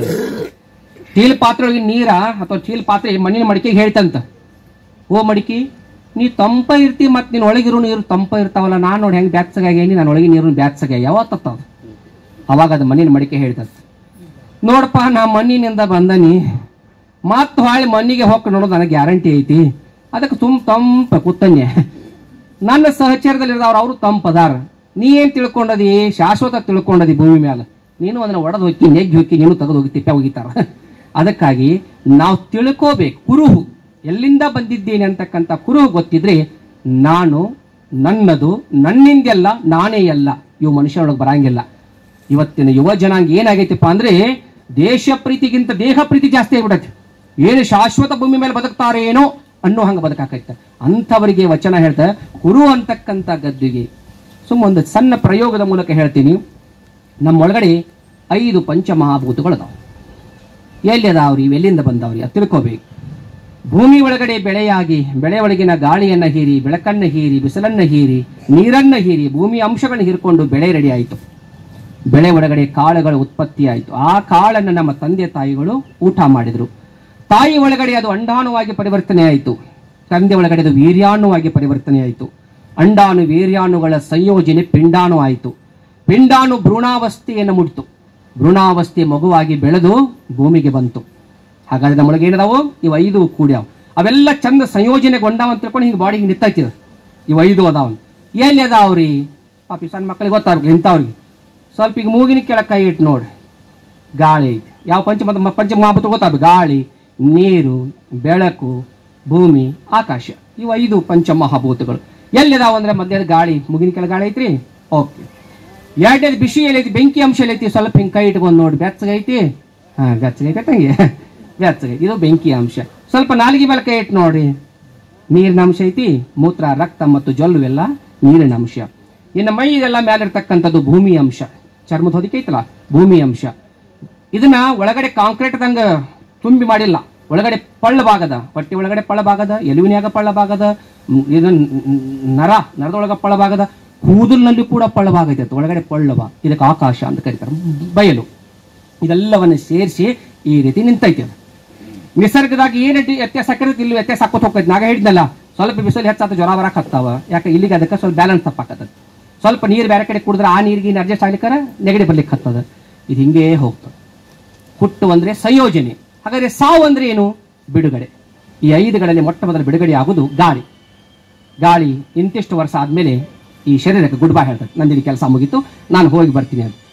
ಗಾಳಿ ಹೋದ ತಕ್ಷಣವೇ ಮನುಷ್ಯ ಹೆಣ ಕೇಳಿಗೆ ತಗೊಂಡು ಹೋಗಿರ್ತಾರ. ಕಲ್ಲಪ್ಪನೋ ಮಲ್ಲಪ್ಪನೋ, ಕಲ್ಲಪ್ಪ ಆರಾಮದಾನೆಲ್ಲ, ಕಲ್ಲಪ್ಪ ಏನು ಪಾಡಾಗೈತಿ ಹೆಂಗೆ ಗೊತ್ತಿರ್ತಾರ. 10 ನಿಮಿಷಕ್ಕೆ ಫೋನ್ ಬರ್ದೆ, ಕಲ್ಲಪ್ಪ ಸಾತ್ತೋಪ, ಅಯ್ಯೋ ಸಾತ್ತ. ಮುಂದೆ ಕಲ್ಲಪ್ಪನ ಯಾವಾಗ ಊರಿಗೆ ತೊಗೊಂಡ್ಬರ್ತೀರ ನಂಗಿಲ್ಲ, ಅವ್ರು ಹೆಣ ಯಾವಾಗ ತೊಗೊಂಡು ಬರ್ತಿರ್ತಾರ. ಅದಕ್ಕೆ ಉಸಿರು ನಿಂತ ಮ್ಯಾಲೆ ನಿನ್ನ ಹೆಸರು ಹೇಳುತ್ತಾರ, ಸುಟ್ಟ ಹಾಕುತ್ತಾರ, ಇಲ್ಲ ಹೂತ ಹಾಕುತ್ತಾರ, ನಿನ್ನ ಹೆಣ ಅನ್ನುತ್ತಾರ. ಶರೀರ ಇದ್ದಾಗ ಮಾತ್ರ ಇದಕ್ಕೆ ಬೆಲೆ, ಹೊರತಾಗಿ ಸತ್ತ ಮೇಲೆ ಇದಕ್ಕೆ ಬೆಲೆ ಇಲ್ಲ. ಯಾವುದನ್ನೊಂದು ಮಲವ ತಂದೊಡೆ ಕೊಳ್ಳುವ ಹಾಗಕ್ಕೆ ಬಿಲಿವರಯ್ಯ. ಬರೇ ಒಂದು ಮೊಲ ತಗೊಂಡು ಬಂದ್ರೆ ನನಗೆ ಬೇಕಾ ತಿಳ್ಕೊಂಡು ಬಡದೇ ಆಡ್ತಾರಂತ. ಹಾಗಂದ್ರೆ ರೊಕ್ಕ. ಬಿಲಿವು ಅಂದ್ರ ಬೇಡಿಯಾಡುದು. ಒಂದು ಮೊಲಕ್ಕ ಐತಿ, ಅದೇ ನೆಲನಾಳುವನ ಹೆಣನೊಂದಡೆ ಒಂದಡಕೆಗೆ ಕೊಂಬುವರಿಲ್ಲ. ರಾಜನ ಹೆಣ ಐತ್ರಿ, ಒಂದು 2 ದಿನ ಮನ್ಯಾಗ ಇಟ್ಕೋತೀರಿ ಅಂದ್ರೆ ಇಟ್ಟು ಹೋಗ್ತಾರನ್ರಿ? ಇಲ್ಲ. ಹೆಣ ಆದ ಬಳಕ ಅದು ಸಂಸ್ಕಾರ ಹೊಂದಲೇಬೇಕು, ಮಣ್ಣನ್ನು ಸೇರಬೇಕು, ಸುಟ್ಟು ಹೋಗಲೇಬೇಕು. ಹಾಗಾಗಿ ಪಂಚಮಹಾಭೂತಗಳ ಮೊದಲೇ ಯಾವ್ದು ಹೋಯ್ತು, ಗಾಳಿ ಹೋಯ್ತು. ಒಂದು 10 ನಿಮಿಷ ಆದ್ಮೇಲೆ ಬೆಂಕಿ ಅಂಶ ಹೋಗತ್ತ. ಅದಾದ ಮೇಲೆ ಹೋಗಿತ್ತಾರ ಇಲ್ಲ ಸುಡ್ತಾರ, ನೀರಿನ ಅಂಶ ಸುಟ್ರ ಆವಿಯಾಗಿ ಹೋಗತ್ತ, ಹೂತ್ರ ಭೂಮಿ ಒಳಗೆ ಇಂಗಿ ಹೋಗತ್ತ. ಅದಾದ ಮೇಲೆ ಮಣ್ಣಿನೊಂದಿಗೆ ಮಣ್ಣಾಗತ್ತ, ಬಯಲಿನೊಂದಿಗೆ ಬಯಲಾಗತ್ತ. ಅಲ್ಲಿಗೆ ಈ ಶರೀರದ ಅಸ್ತಿತ್ವ ಮುಕ್ತಾಯವಾಯಿತು. ಇಷ್ಟಿರ್ತಕ್ಕಂಥ ಈ ಶಾರೀರಿಕ ಕಲ್ಪನೆಯನ್ನ ನಾವೇನೊಂದು 1000 ವರ್ಷ ಬದುಕ್ತೀವಿ ಅನ್ನೋ ಹಂಗ ಆಸ್ತಿ, ಅಂತಸ್ತು, ಕೀರ್ತಿ, ಪ್ರತಿಷ್ಠೆ ಎಷ್ಟು ಬೆನ್ನು ಹತ್ತೀವಲ್ಲ. ಶಾಶ್ವತತೆ ಏನಾದ್ರೂ ಬಾಂಡ್ ಬರೆದು ಕೊಟ್ಟು ಕಳಿಸಿದ್ರೆ ಇನ್ನು ಏನು ಮಾಡ್ತಿದ್ವಿ ಯಾರಿಗೂ ಗೊತ್ತು. ಇದಕ್ಕೆ ಮನೆಗೆ ಹೋಗಿ ಮುಟ್ಟುವಂತ ಒಂದು ಭರವಸೆ ಇಲ್ಲದಿರುವಾಗ ಇಷ್ಟೆಲ್ಲ ಅಂಶಗಳು ಬೆಳೆದ. ಅದಕ್ಕೆ ಕುರುಹು ತಿಳ್ಕೋರು, ಮಾರಯಾನಿ ಎಲ್ಲಿಂದ ಬಂದು ಮತ್ತೆ ಎಲ್ಲಿ ಹೋಗಿ ತಿಳ್ಕೋ. ಅದನ್ನ ತಿಳ್ಕೊಂಡು ಅಂತ ಒಂದು ನೆಲೆ ಗದ್ದುಗೆಯನ್ನು ಮಾಡು. ಇನ್ನು ಸುಜ್ಞಾನವೆಂಬ ರಂಗವಲ್ಲಿ ನಿನ್ನೊಳಗಡೆ ಒಂದು ಜ್ಞಾನ ಬೇಕು, ಸುಜ್ಞಾನ ಬೇಕು. ಈ ಸಮಾಜ ಯಾವ ರೀತಿ ರಚನೆ ಆಗಿದೆ, ಕಷ್ಟದಲ್ಲಿ ಇದ್ದವ್ರೆಂಥವ್ರು, ನಷ್ಟವನ್ನು ಅನುಭವಿಸ್ತವ್ರೆಂಥವ್ರು, ಇವಾಗೆಲ್ಲ ಸ್ವಲ್ಪ ಜ್ಞಾನವನ್ನು ಹೊಂದು ನಿನ್ನನ್ನು ನೀನು ಅರ್ಥ ಮಾಡ್ಕೊಳ್ಳೋ ಜೊತೆಗೆ ನಿನ್ನ ಆ ಜ್ಞಾನ ಈ ಸಮಾಜಕ್ಕೆ ವಿನಿಯೋಗವಾಗಬೇಕು. ಇಲ್ಲೇ ಸುಜ್ಞಾನ ಅಂತಕ್ಕಂಥ ಸಂದರ್ಭದಲ್ಲಿ ದೇವಾಲಯ ಸಂಸ್ಕೃತಿ ಬಹಳ ಮಂದಿ ಹೇಳ್ತಾರೆ ಬಸವಾದಿ ಪ್ರಮಥರು ದೇವಾಲಯ ಸಂಸ್ಕೃತಿ ವಿರೋಧಿಸಿದ್ರು. ಪಾಪ ಅವ್ರು ವಿರೋಧಿಸಲಿಲ್ಲ, ತಿಳಿಸಿ ಹೇಳಿದ್ರು. ದೇವಸ್ಥಾನಕ್ಕೆ ಹೋದ್ರೆ ಖರ್ಚು ಅಟ್ಟಾಕೈತಿ, ಟೈಮ್ ಅಟ್ ಹಾಳಾಕೈತಿ, ಅಲ್ಲಿಟ್ಟೆಲ್ಲ ಹಿಂಸೆ ಹಾಕಾವ. ನಿನ್ನ ಕೈಯೊಳಗೆ ನೀನು ದೇವರ ಇಟ್ಕೊಂಡು ಬಿಟ್ರೆ ಇಷ್ಟಲಿಂಗ ತಿಳ್ಕೊಂಡು ಬೇಕಾದಾಗ ಪೂಜೆ ಮಾಡ್ಬೋದು, ನಿನ್ನ ಸಮಯವೂ ಉಳಿತೈತಿ, ನಿನಗೆ ನೆಮ್ಮದಿನೂ ಸಿಗ್ತೈತಿ ಅಂತ ಹೇಳಿದ್ರೆ ಹೊರತಾಗಿ ದೇವಾಲಯ ಸಂಸ್ಕೃತಿ ವಿರೋಧಿಗಳವರಲ್ಲ. ಹಾಗಾಗಿ ನಮ್ಗೆ ಸುಜ್ಞಾನ ಒಳಗಡೆ ಇತ್ತಂದ್ರೆ ವಚನ ಸಾಹಿತ್ಯದ ಇನ್ನೂ ಹಲವಾರು ಆಯಾಮಗಳೇನಪ್ಪ ಅಂದ್ರೆ ಗೊತ್ತಾಗ್ತಾ ಹೋಗ್ತಾವ. ಆದ್ರೆ ನಾವೇನ್ ಮಾಡ್ತೀವಪ್ಪ ಅಂದ್ರೆ ಅಜ್ಞಾನದಾಗ ಬದುಕಾಕತ್ತೀವಿ. ಹಿಂದಿನ ಕಾಲದವ್ರಿಗೆ ಪಾಪ ಅವರಿಗೆ ಇರ್ಲಿಲ್ಲ. ಯಾವಾಗ ಗುಡುಗು ಸಿಡ್ಲುಗಳು ಬಂತು, ಅಯ್ಯೋ ದೇವ್ರೆ ಅಥವಾ ದೇವರೆಲ್ಲ ಹೆಂಗ್ ರಕ್ಷಣೆ ಮಾಡ್ಕೋಬೇಕು, ಇವೇನು ಬಹುಶಃ ಇವುಗಳಿಗೆ ಪೂಜೆ ಮಾಡಿದ್ರೆ ನಾವು ಇವುಗಳನ್ನ ಬಚಾವ್ ಆಗ್ತೀವಿ ಅಂತ ತಿಳ್ಕೊಂಡು ಅನಿವಾರ್ಯದ ಆತಂಕವನ್ನು ನಿವಾರಣೆ ಮಾಡ್ಕೊಳಕ್ ಅವ್ರು ಏನ್ ಮಾಡಿದ್ರಪ್ಪ ಅಂದ್ರೆ ಅವುಗಳನ್ನ ಪೂಜೆ ಮಾಡಕ್ ಶುರು ಮಾಡಿದ್ರು. ನಂತರದಲ್ಲಿ ಎಲ್ಲಿ ಒಂದು ಕಡೆ ನೆಲೆ ನಿಂತು ವಾಸ ಮಾಡ್ಲಿಕ್ಕೆ ಶುರು ಮಾಡಿದ್ರು, ಅಲ್ಲಿ ಒಂದು ಮೂರ್ತಿ ಪೂಜನೆ ಆರಂಭವಾಗಿತ್ತು. ಅವರಿಗೆ ಪಾಪ ಜ್ಞಾನ ಇರಲಿಲ್ಲ. ಆದ್ರೆ ಇವತ್ತಿಷ್ಟೆಲ್ಲಾ ಜ್ಞಾನ ಆಗಿದ್ರು ಕೂಡ ಮತ್ತು ಊರಿಗೊಂದು ದೇವರು, ಓಣಿಗೊಂದು ದೇವರು, ಗುಡಿಗೊಂದು ದೇವರು. ಕೆಲವರು ಜಗಲಿ ಹೋಗಿ ನೋಡಿದ್ರೆ ದೇವರ 108, 120 ದೇವರು ತೊಳೆದ ಪೂಜೆ ಮಾಡ್ಬೇಕು 2 ತಾಸು ಬೇಕು ಟೈಮ್. ಎಷ್ಟು ದೇವರದಾಡ್ರಿ, ಎಲ್ಲದಾನ? ಮೊದಲೇ ಮಾತು ಹೇಳ್ಬೇಕಾರೆ ವಿಶ್ವವೇ ದೇವರು, ಬಯಲೇ ದೇವರು, ನಂಬ್ರಿ, ಒಂದರೆ ನಂಬೇಕಾ? ಅದು ಇಲ್ಲ. 108 ದೇವರುಗಳನ್ನು ನಂಬಿಕೊಂಡು ಎಲ್ಲ ಪೂಜೆಯನ್ನು ಮಾಡಿಕೊಂಡು, ಆದ್ರೆ ಯಾವ ದೇವರ ನಂಬಿಕೊಂಡು ಕೂಡ ನಿಮ್ಮ ಆತ್ಮಜ್ಞಾನವನ್ನ ಕೈ ಬಿಡಬಾರದು. ಹಾಗಾಗಿ ಅಂತ ಆತ್ಮಜ್ಞಾನದ ಮೂಲಕ ನಾವೆಲ್ಲರೂ ಏನಪ್ಪಾ ಅಂದ್ರೆ ಸದ್ಗತಿಯನ್ನ ಪಡೆಯೋಕೆ ಸಾಧ್ಯ ಇದೆ ಅಂತಕ್ಕಂಥದ್ದು.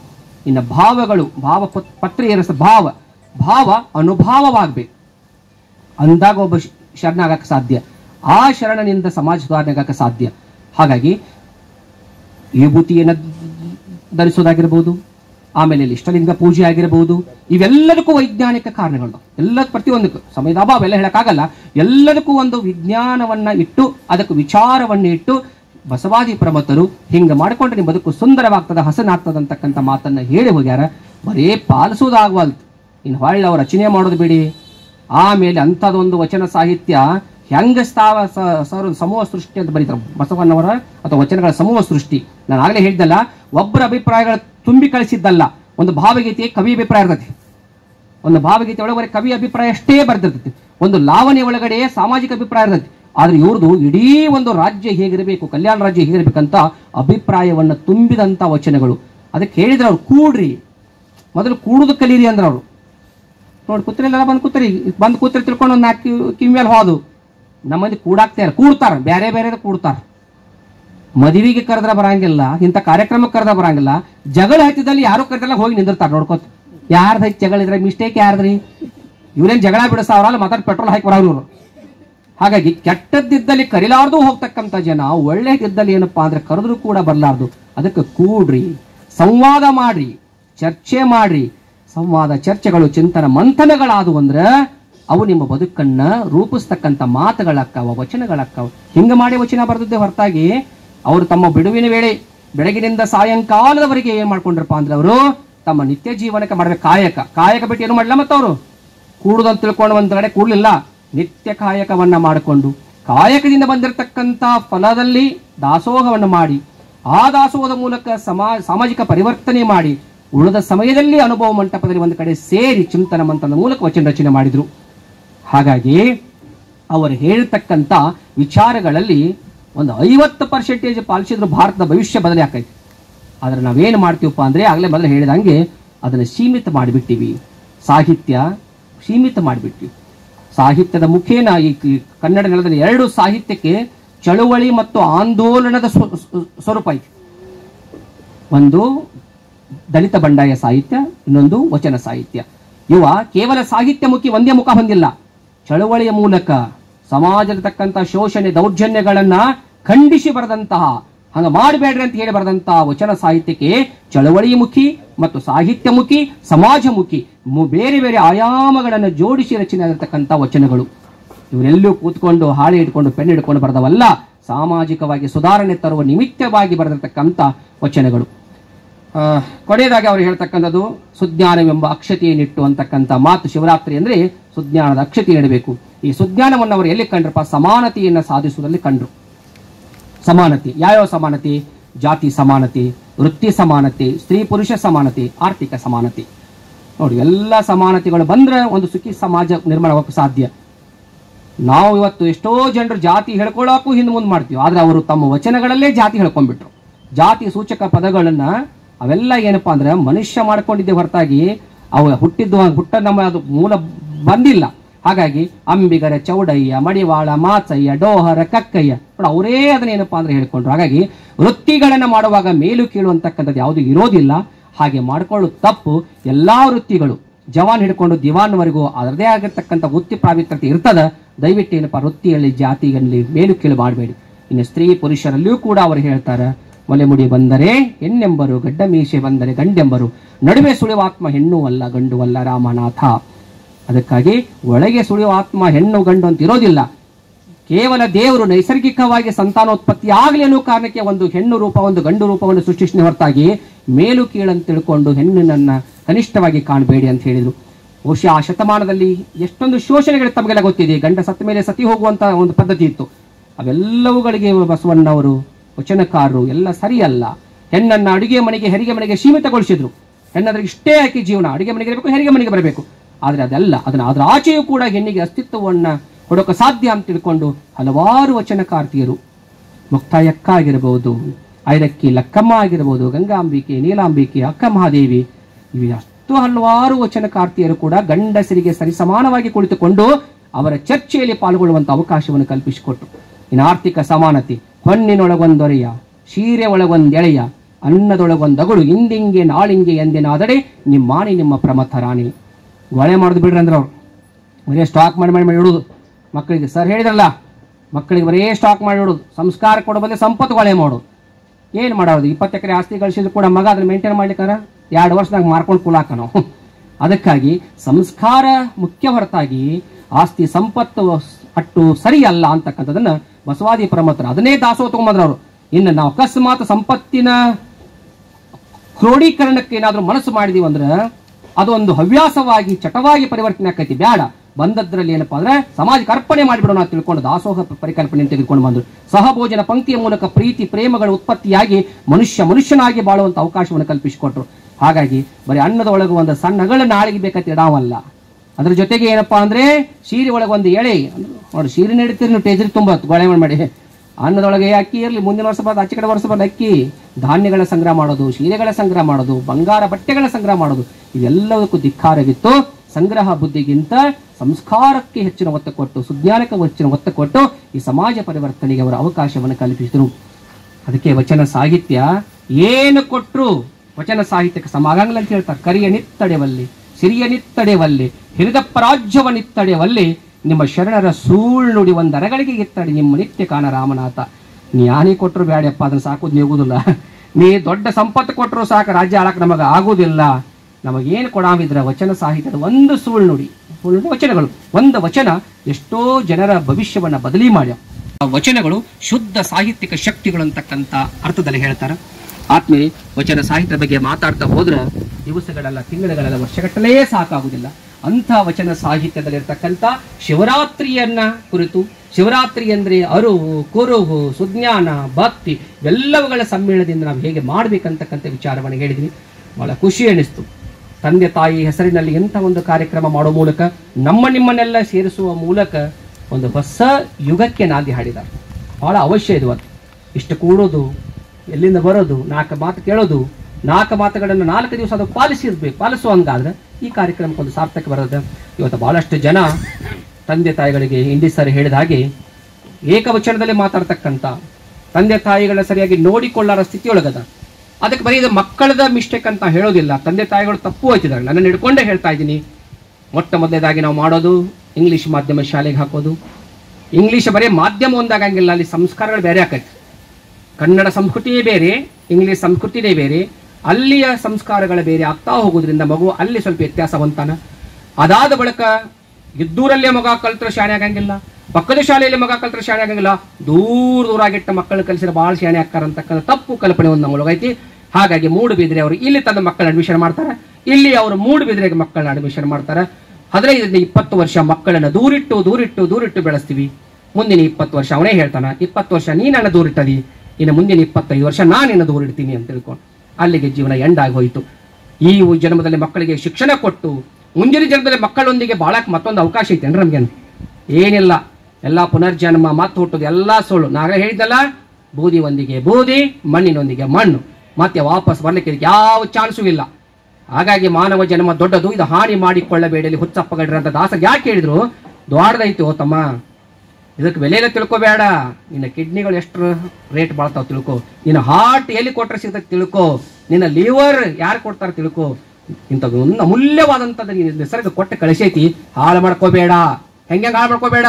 ಕುಡ್ದು ಹಾಳು ಮಾಡ್ಕೋಬೇಡ, ಲಿವರ್ ಕುಡ್ದು ಕಿಡ್ನಿ ಹಾಳು ಮಾಡ್ಕೋಬೇಡ, ಕೆಟ್ಟ ವಿಚಾರ ತಲೆಯಾಗ ಹಾಕೊಂಡು ಹಾಳು ಮಾಡ್ಕೋಬೇಡ, ಪಾಸ್ಬೇಕು ಫೇಸ್ಬುಕ್ ಬೆನ್ನು ಹತ್ತಿ ಜೀವನ ಹಾಳು ಮಾಡ್ಕೋಬೇಡ. ಅದಕ್ಕಾಗಿ ಎಲ್ಲವನ್ನ ಏನಪ್ಪಾ ಹೇಳ್ತಾ ಹೋದ್ರು ಕೂಡ ಹೇಳೋರು ಹೇಳ್ತಾನೆ ಇದ್ದಾರೆ, ಕೇಳೋರು ಕೇಳ್ತಾನೆ ಇದ್ದಾರೆ. ಹಾಗಾಗಿ ಮಕ್ಕಳನ್ನ ಹತ್ತಿರದಲ್ಲಿ ಇಷ್ಟು ಬೆಳೆಸಬೇಕು, ಮಕ್ಕಳಿಗೆ ಶಿಕ್ಷಣ ಜೊತೆ ಸಂಸ್ಕಾರವನ್ನು ಕೊಡಬೇಕು. ಅದಕ್ಕೊಂದು ಕಥೆಯನ್ನು ಹೇಳಿ ಮಾತನ್ನು ಮುಗಿಸ್ತಾ ಇದ್ದೀನಿ. ಒಬ್ಬ ಹೆಣ್ಣುಮಗಳು ಮಗನಿಗೆ ಇಂಜಿನಿಯರಿಂಗ್ ಓದಿಸ್ಬೇಕು. ಆಕೆಗೆ ಓದಿಸೋದು ಒಂದೇ ತಲೆಯೊಳಗೆ, ಸಂಸ್ಕಾರ ಕೊಡೋದಿಲ್ಲ ಏನು, ಬರೀ ಇಂಜಿನಿಯರಿಂಗ್ ಓದಿಸ್ಬೇಕು. ತನ್ನ ಗಂಡ ಬಿಟ್ಟು ಹೋಗ್ಯಾನ, 3 ತಿಂಗಳು ಗರ್ಭಿಣಿ ಇದ್ದಾಗ ಬಿಟ್ಟು ಹೋಗಿದ್ದ. ಎಷ್ಟೋ ಜನ ಹೇಳಿದ್ರು, ಅಲ್ಲಮ್ಮ ಗಂಡ ಬಿಟ್ಟು ಹೋಗಿದ್ದಾನ, 3 ತಿಂಗಳು ಗರ್ಭಿಣಿ ಇದೆಯಾ, ಅದು ಗಂಡು ಹುಟ್ಟತ್ತೋ ಹೆಣ್ಣು ಹುಟ್ಟತ್ತೋ, ಶಾನ್ಯಾಗ ಹುಟ್ಟತ್ತೋ ಹುಚ್ಚು ಹುಟ್ಟತ್ತೋ, ಕೂಸನ್ನ ತೆಗಿಸಿ ಹಾಕ್ಬಿಡು, ಇನ್ನೊಂದು ಮದುವೆ ಮಾಡ್ಕೋ. ಆಕೆ ಹೇಳ್ತಾಳೆ, ಇಲ್ಲ, ನನ್ನ ಗಂಡ ನನಗೆ ಮೋಸ ಮಾಡಿಬಿಟ್ಟು ಹೋಗಿರ್ಬೋದು, ಆದರೆ ನಾನು ಈ ನನ್ನ ಮಗುವಿಗೆ ಮೋಸ ಮಾಡಲ್ಲ. ಇದನ್ನ ನಾನು ಹೆರ್ತೀನಿ, ಬೆಳೆಸ್ತೀನಿ, ನೋಡಕ್ಕೆ ನಿಮ್ಮ ಮುಂದೆ ಅದನ್ನ ಹೆಂಗೆ ಮಾಡಿ ತೋರಿಸ್ತೀನಿ ತಿಳ್ಕೊಂಡು ಹೇಳಿ ಹೆರ್ತಾಳ. ಗಂಡು ಮಗು ಹುಡ್ತದ, ಶಾಲೆ ಕಲಿಸ್ತಾಳ, ತಾನು ಕೂಲಿ ಮಾಡಿದ್ರು ಕೂಡ ಮಗನ ಕಾಲೇಜ್ಗೆ ಹಾಕ್ತಾಳ. ಮಗು ಕಲಿತದ, ಶಾಲೆನೂ ಇರ್ತಾನ. ಕೊನೆಗೇನಪ್ಪಾ ಅಂದ್ರೆ ಇಂಜಿನಿಯರಿಂಗ್ ಶೀಟ್ ಸಿಗತ್ತ, ಬೆಂಗಳೂರು ಕಲಿಯಾಕೆ ಇರ್ತಾಳೆ. ಬೆಂಗಳೂರಲ್ಲಿ ಓದ್ತಕ್ಕಂಥ ಮಗು, ಅಲ್ಲಿ ಬಂದವರು IAS ಮಕ್ಕಳು, IPS ಮಕ್ಕಳು, ಡಾಕ್ಟರ್ ಮಕ್ಕಳು, ಇಂಜಿನಿಯರ್ ಮಕ್ಕಳು, ಎಲ್ಲರೂ ತಮ್ಮ ತಮ್ಮ ಫ್ಯಾಮಿಲಿ ಬಗ್ಗೆ ಪರಿಚಯ ಮಾಡ್ಕೊಳ್ಳುವಾಗ ಇವನು ಇನ್ನು ಎಲ್ಲಿ ನಾನು ಮುರುಕು ಗುಡಿಸಲೈತಿ ನಮ್ದ, ಹರಕ್ ಸೀರೆ ಉಟ್ಕೊಳ್ಳೋ ನಮ್ಮ ತಾಯಿ ಇದಾಳ, ನಮ್ಮ ತಾಯಿಗೆ ಒಂದು ಕಣ್ಣು ಕಾಣಿಸಂಗಿಲ್ಲ ಅಂದ್ರೆ ಕುಡ್ಡಿ ಮಗ ಇದೆಯಾ ಹಂಗಾರೆ ನೀ ಅಂದ್ಗಿಂದಾರಲ್ಲ, ಓ ನೀವು ಬಡೂರ ಅಂದ್ಗಿಂದಾರಲ್ಲ, ಅಸಹ್ಯ ಮಾಡ್ತಾ ತಿಳ್ಕೊಂಡು ಇವನು ನಮ್ದು 70 ಎಕರೆ ಜಮೀನ್ ಅದ, ದೊಡ್ಡ ಬಿಲ್ಡಿಂಗ್ ಅದ, ನಮ್ಮ ತಾಯಿ ತಂದೆ ಭಾರಿ ಅದಾರ ಅಂತ ಸುಳ್ಳು ಹೇಳಿಬಿಟ್ಟ. 4 ವರ್ಷದ ಇಂಜಿನಿಯರಿಂಗ್ ಮುಗಿತು. ಎಲ್ಲರೂ ತಮ್ಮ ತಮ್ಮ ಊರಿಗೆ ಹೊರಟಿದ್ರು. ಹೋಗುವಂತ ಸಂದರ್ಭದಲ್ಲಿ ಇವನು ತನ್ನ ಊರಿಗೆ ಬರಬೇಕಂತ ಲಗೇಜ್ ರೆಡಿ ಮಾಡ್ಕೋತಿದ್ದ. ಪಕ್ಕದ ರೂಮಿನ 2 ಹುಡುಗರು ಓಡಿ ಒಂದು ರೂಮಿಗೆ ಬಂದ್ರು. ದೋಸ್ತ್, ನಾವು ನಮ್ಮ ಊರಿಗೆ ಹೋಗ್ಬೇಕು, ಆದ್ರೆ ನಾಳೆ ಹೋಗಿ ಇವತ್ತು ಹೋಗಂಗಿಲ್ಲ, ಇವತ್ತಿನ ಜೊತೆ ನಿಮ್ಮ ಊರಿಗೆ ಬರ್ತೀವಿ. ನೀ ಹೇಳ್ತಿದ್ದಲ್ಲ ಬಾಮೆ ಐತಿ, ಹೊಲ ಐತಿ, ಅದೊತ್ತ ಎಲ್ಲ ನೋಡ್ಕೊಂಡು ಆರಾಮ ಆಡಿದ್ರೆ ಹಳ್ಳಿಯಾಗ ಎದ್ಕೊಂಡು ಬರ್ತೀವಿ. 4 ವರ್ಷಗಳ ಹಿಂದೆ ಹೇಳಿದ ಸುಳ್ಳು 4 ವರ್ಷದ ನಂತರ ಈ ರೀತಿ ಶಿಡಿಲಾಗಿ ಬರ್ತಕ್ಕಂಥ ಇವ್ನು ಗೊತ್ತಿರಲಿಲ್ಲ. ಬ್ಯಾಡ್ರಪ್ಪ ಇನ್ನೊಂದ್ಸರಿ ಬರಕತ್ರಿ, ಈಗ ಬ್ಯಾಡ ಅಂತ ಹೇಳಿದ್ರು. ಎಲ್ಲ ತಿಳ್ಕೊಂಡು ಅವನು ಬ್ಯಾಗ್ ತಗೊಂಡು ಬಸ್ ಹತ್ತಿರು. ಬಸ್ಸಿನ ಗಾಲಿಗಿಂತ ಇವನ ಮನಸ್ಸಿನ ವೇಗ ಹೆಚ್ಚಾಗಿತ್ತು. ಹೆಂಗೆ ಮಾಡಬೇಕು, ಏನು ತೋರಿಸ್ಬೇಕು. ಬಸ್ ಹಳ್ಳಿಯ ಸ್ಟಾಪ್ನಲ್ಲಿ ನಿಂತ್ಕೊಂಡ ತಕ್ಷಣ ಅವು ಕೇಳಿದೆ, ಏನು ಕಾಣಿಸುತ್ತೆ, ಎಲ್ಲ ಹೊಲ ನಮ್ದು ನೋಡ್ರಪ್ಪ ಅಂತ ಹೇಳಿ. ಅವರೇನು ನೋಡಿ ಬಾಯಿ ತಗೊಂಡು ನೋಡಿ ಉತ್ತಾರ ತಗೊಂಡು ನೋಡಲಿಲ್ಲ. ನಾವು ಹುಡ್ಕೋತೀವಿ, ಎಷ್ಟೊಂದು ಉಪ್ಪ ಹೊಲ ಅಂದರು. ಸ್ವಲ್ಪ ನಿಲ್ರಿ ಅಂತ ಹೇಳಿ, ಎಲ್ಲಿ ಹೋಗಿ ನಿಲ್ರಪ್ಪ ನೋಡ್ರಿ ಅಂತೇಳಿ ಓಡ್ತಾ ಮನೆಗೆ ಬಂದ. ತಾಯಿ ಹರಕ ಗುಡಿಸದ ಕುತ್ಕೊಂಡು ರೊಟ್ಟಿ ಮಾಡ್ತಿದ್ಲು. ಅವ್ವ ಅಂದ, ಯಪ್ಪ ಮುಗಿಸ್ಕೊಂಡು ಬಂದ್ಯಪ್ಪ ಇಂಜಿನಿಯರಿಂಗ, ಭಾಳ ಕಷ್ಟ ಆಗಿತ್ತ ಮಗನ ಓದಿಸ್ಬೇಕಾದ್ರೆ. ಆಯ್ತಪ್ಪ, ಇಲ್ಲೇ ನಮ್ಮ ಮನ್ಯಾಗ ಒಂದು ಸಂಬಂಧಿಕರ ಹುಡುಗಿ ನೋಡಿನಿ, ಮದುವೆ ಮಾಡ್ಕೊ, ಬೆಂಗಳೂರಾಗ ಒಂದು ನೌಕರಿ ಹಿಡ್ಕೊಂಡು ನಿನ್ನ ಕಾಲ ಮೇಲೆ ನೀನು ನಿಲ್ಲಪ್ಪ ಅಮ್ಮ. ಆದರೆ ಆಮೇಲೆ ಇಬ್ರು ಕೂಡಿ ಮಾತಾಡೋಣಂತ. ನನ್ನ ಸ್ನೇಹಿತರು ಬರಾಕತ್ತಾರೆ, ಇಬ್ರು ಕರ್ಕೊಂಡು ಬಾ, ಅಡುಗೆ ಮಾಡಾಕತ್ತೀನಿ, ಊಟ ಮಾಡಿಸುನು. ಆದ್ರೆ ಅವ್ರು ಬಂದು ಹೋಗೋ ತಕ್ಕ ಅವ್ರ ಮುಂದೆ ನಮ್ಮವ್ವ ಅಂತ ನೀ ಹೇಳಬೇಡ. ತಾಯಿ ಯಾಕಪ್ಪ ಹಂಗ್ಯಾಕಂತ, ಇಲ್ಲವಾ ನಿನ್ನ ಮುಖ ನೋಡಿದ್ರೆ ಒಂಥರ ಅದ, ಆಮೇಲೆ ಕಣ್ಣು ಕಾಣಿಸಂಗಿಲ್ಲ, ಕುರುಡಿ ಮಗ ಇದ್ಕೊಂಡು ಮಗ ಇಟ್ಟೆಲ್ಲ ಸುಳ್ಳು ಹೇಳಂತ ನಾನು ಸುಳ್ಳು ಹೇಳ್ಬಿಟ್ಟಿನಿ. ತಾಯಿಗೆ ನೋವು ಅನಿಸ್ತು. ಹೌದಪ್ಪ, ಮತ್ತು ನಾನು ಯಾರಂತ ಕೇಳಿದ್ರೆ ಏನಂತ ಹೇಳಿ, ನಮ್ಮ ಮನ್ಯಾಗ ಕೆಲಸ ಮಾಡುವ ಆಳಂತ ಹೇಳು. ಆಯ್ತಪ್ಪ ಅಂದ. ಹೌದ ದೋಸ್ತ್, ಏನಾಗ್ಬಿಟ್ಟದ, ನಾನು ಫೋನ್ ಹಚ್ಚಕ್ಕಾಗಲಿಲ್ಲ, ಅಪ್ಪ ಅಮ್ಮ ಬೇರೆ ಕಡೆ ಹೋಗ್ಬಿಟ್ಟಾರ, ಬಟ್ ನಿಮಗೆ ಊಟ ಮಾಡಲಿಕ್ಕೆ ಒಂದು ಮುದುಕಿ ಗುಡಿಸ್ಲಾಗ ವ್ಯವಸ್ಥೆ ಮಾಡಿ, ಮೊದಲು ಊಟ ಮಾಡೋಣ ಬರ್ರಿ ಅಂದು. ಹುಡುಗರು ಹೊಟ್ಟೆ ಹಸ್ತಿತ್ತು, ನಡಿಯಪ್ಪ ಅಂತ ಬಂದರು. ಅಜ್ಜಿ ಎಷ್ಟು ವರ್ಷ ಆಯ್ತು ಇವ್ರ ಮನ್ಯಾಗ ಅಡುಗೆ ಮಾಡಕತ್ತಿ ಅಂತ ಕೇಳಿದ ಹುಡುಗ. ಯಾವತ್ತು ಸಾಹುಕಾರ ಹುಟ್ಟಾರ ಅವತ್ತಿನ ಅವ್ರ ಮನ್ಯಾಗ ಅದನ್ನಪ್ಪ ಅಂದು. ಅಡುಗೆ ಭಾಳ ರುಚಿ ರುಚಿ ಮಾಡಿದೆ ಅಜ್ಜಿ, ಭಾಳ ಖುಷಿ ಅನಿಸ್ತು. ಮುಂದಿನ ಜನ್ಮ ಅಂತಿದ್ರೆ ನಿನ್ನ ಮಗನಾಗಿ ಹುಟ್ಟಬೇಕಂತ ಆಸೆ ಆಗೈತಿ ಎಂದ. ಹೊರಗಿನ ಹುಡುಗಗ ಈಕೆ ತಾಯಿ ಆಗ್ಬೇಕಂತ ಆಸೆ ಆಗೈತಿ, ಹೆತ್ತ ಮಗನಿಗೆ ತಾಯಿ ಅಂತ ಹೇಳ್ಕೊಳಕ್ಕೆ ಅಸಹ್ಯ ಆಗೈತಿ. ಕೊನೆಗೆಲ್ಲ ಮುಗೀತು. ಅಷ್ಟರಲ್ಲಿ ಹುಡುಗಗೆ ಫೋನ್ ಮತ್ತು ಬೆಂಗಳೂರಿಂದ ಅರ್ಜೆಂಟ್ ಊರಿಗೆ ಬರಬೇಕಂತ. ನೋಡಪ್ಪ ನಿಮ್ಮ ಅಪ್ಪ ಅಮ್ಮನೂ ಇಲ್ಲ, ಆಮೇಲೆ ನಮ್ಮ ಮನೆಯಿಂದ ಫೋನ್ ಬರ್ತಾರೆ, ಇನ್ನೊಂದ್ಸರಿ ಬರ್ತೇವೆ ತಿಳ್ಕೊಂಡು ಹುಡುಗರು ಹೋಗ್ಲಿಕ್ಕೆ ರೆಡಿ ಆಗಿ. ಇವ್ರಿಗೂ ಅಪ್ಪ ದೇವರ ಅಷ್ಟ ಸಾಕಾಗಿತ್ತು. ಇವರ ಬಸ್ ಹತ್ತಿಸ್ಲಿಕ್ಕೆ ಹೋದ. ತಾಯಿಯನ್ನ ಜೀವ ನೀಡಬಾರ್ದು, ಮಗಳಿಗೆ ಶಿಕ್ಷಣ ಕೊಟ್ಟು ಸಂಸ್ಕಾರ ಕೊಡಲಿಲ್ಲ, ಸಂಸ್ಕಾರ ಮಗನಿಗೆ ಸಿಕ್ಕಿಲ್ಲ. ಹೆತ್ತ ತಾಯಿಗೆ ತಾಯಿ ಅಲ್ಲ ಅಂತ ಹೇಳಿದವನು ಸಮಾಜನ ಸುಧಾರಣೆ ಮಾಡ್ತಾನೆ. ಇವನು ಬೇಡ ಅಂತ ತಿಳ್ಕೊಂಡು ಇಲಿಗೆ ಹೊಡಿಬೇಕಂತ ಯಾವತ್ತೊಂದು ತಂದಿಟ್ಟಂಥ ವಿಷವನ್ನು ವಾಟದಾಗ ಹಾಕೊಂಡು ನೀರು ಹಾಕೊಂಡು ಕುಡಿದು ಬಿಟ್ಲು. ಮಗ ಕಳಿಸಿ ಬರ್ತಾ ಇದ್ದ, ಹೊರಗಡೆ ಸಂಕಟ ಹೆಚ್ಚಾಗಿ ಹೊರಗಡೆ ಬಂದಳು. ಪಕ್ಕದ ಅಜ್ಜಿ ಬಂದು, ಯವ್ವ ಯಾಕೆ ಹಿಂಗೆ ಮಾಡ್ಕೋತಾ ಇದ್ದೀವಿ, ಏನಾಯ್ತು ನಿನಗೆ ಅಂತ ಕೇಳಿದಾಗ, ನನ್ನ ಮಗ ನನಗೆ ಹಿಂಗೆ ಅಂದುಬಿಟ್ಟವ, ಭಾಳ ನೋವಾಯಿತು. ಅಯ್ಯೋ ದೇವ್ರು, ಎಷ್ಟೆಲ್ಲ ಕಷ್ಟಪಟ್ಟಿಲ್ಲವ ಮಗನಿಗೋಸ್ಕರ ಇಂಥದ್ದು ಮಾತಾಡಿದ ಅವನು. ನಿಂದ್ರ ತಿಳ್ಕೊಂಡು ಮಗನ ಕರೆದು, ಬೇಗ ಬಾರಪ್ಪ, ನಿಮ್ಮ ತಾಯಿ ವಿಷ ಕೊಡ್ದಾಳ, ಉಳಿಸ್ಕೊಬೇಡ ನಿನ್ನ ತಾಯಿನ. ಯಾಕೆ ನನ್ನ ತಾಯಿ ಏನಾಗಿತ್ತು ಅಂತ ಕೇಳ್ತಾನೆ. ಅಯ್ಯೋ ಆಕೆ ಏನಂದಿಯೋ, ಕಣ್ಣು ಕಾಣಾಗ ಕುರುಡಿ ಅಂತಂದಿಯಾ, ಆಕಿ ದಿನಗೋಸ್ಕರ ದುಡ್ದಾಳು, ಕೆಲಸ ಮಾಡ್ಯಾಳ, ಕಷ್ಟಪಟ್ಟಾಳ, ಗುಂಜಿ ಬಂಗಾರ ಹಾಕೋಲಿಲ್ಲ, ಚಂದ ಸೀರೆ ಉಡ್ಲಿಲ್ಲ, ಆರಾಮಿಲ್ಲದ್ರೂ ಮನೆಯಾಗಿರ್ಲಿಲ್ಲ. ಅಂತಕ್ಕಿಗೆ ಎಂತಾದ್ರು ಮಾತಾಡಿಯೋ. ಆಕಿ ಕುರುಡಿ ಯಾಕಾಗ ಹೇಳ್ತೀನಿ ಕೇಳು. ನೀನು ಚಿಕ್ಕವನಿದ್ದಾಗ ಗಿಡದ ಮೇಲಿಂದ ಆಟ ಆಡಕ್ಕೆ ಹೋಗಿ ಕೆಳಗೆ ಬಿದ್ದಿದ್ದೆ. ಬಿದ್ದಾಗ ಕಲ್ಲಿಗೆ ಚುಚ್ಚಿ ನಿನಗೆ ಕಣ್ಣು ಹೋಗಿತ್ತು, ಒಂದು ಕಣ್ಣು. ಇನ್ನು ಸಾಲ ಮಾಡಿ ನಿನಗೆ ಕಣ್ಣು ಏನಾದರೂ ಹಾಕ್ಸಿದ್ರೆ ನಿನ್ನ ಶಿಕ್ಷಣ ಆಗ್ತಿರ್ಕಿಲ್ಲ.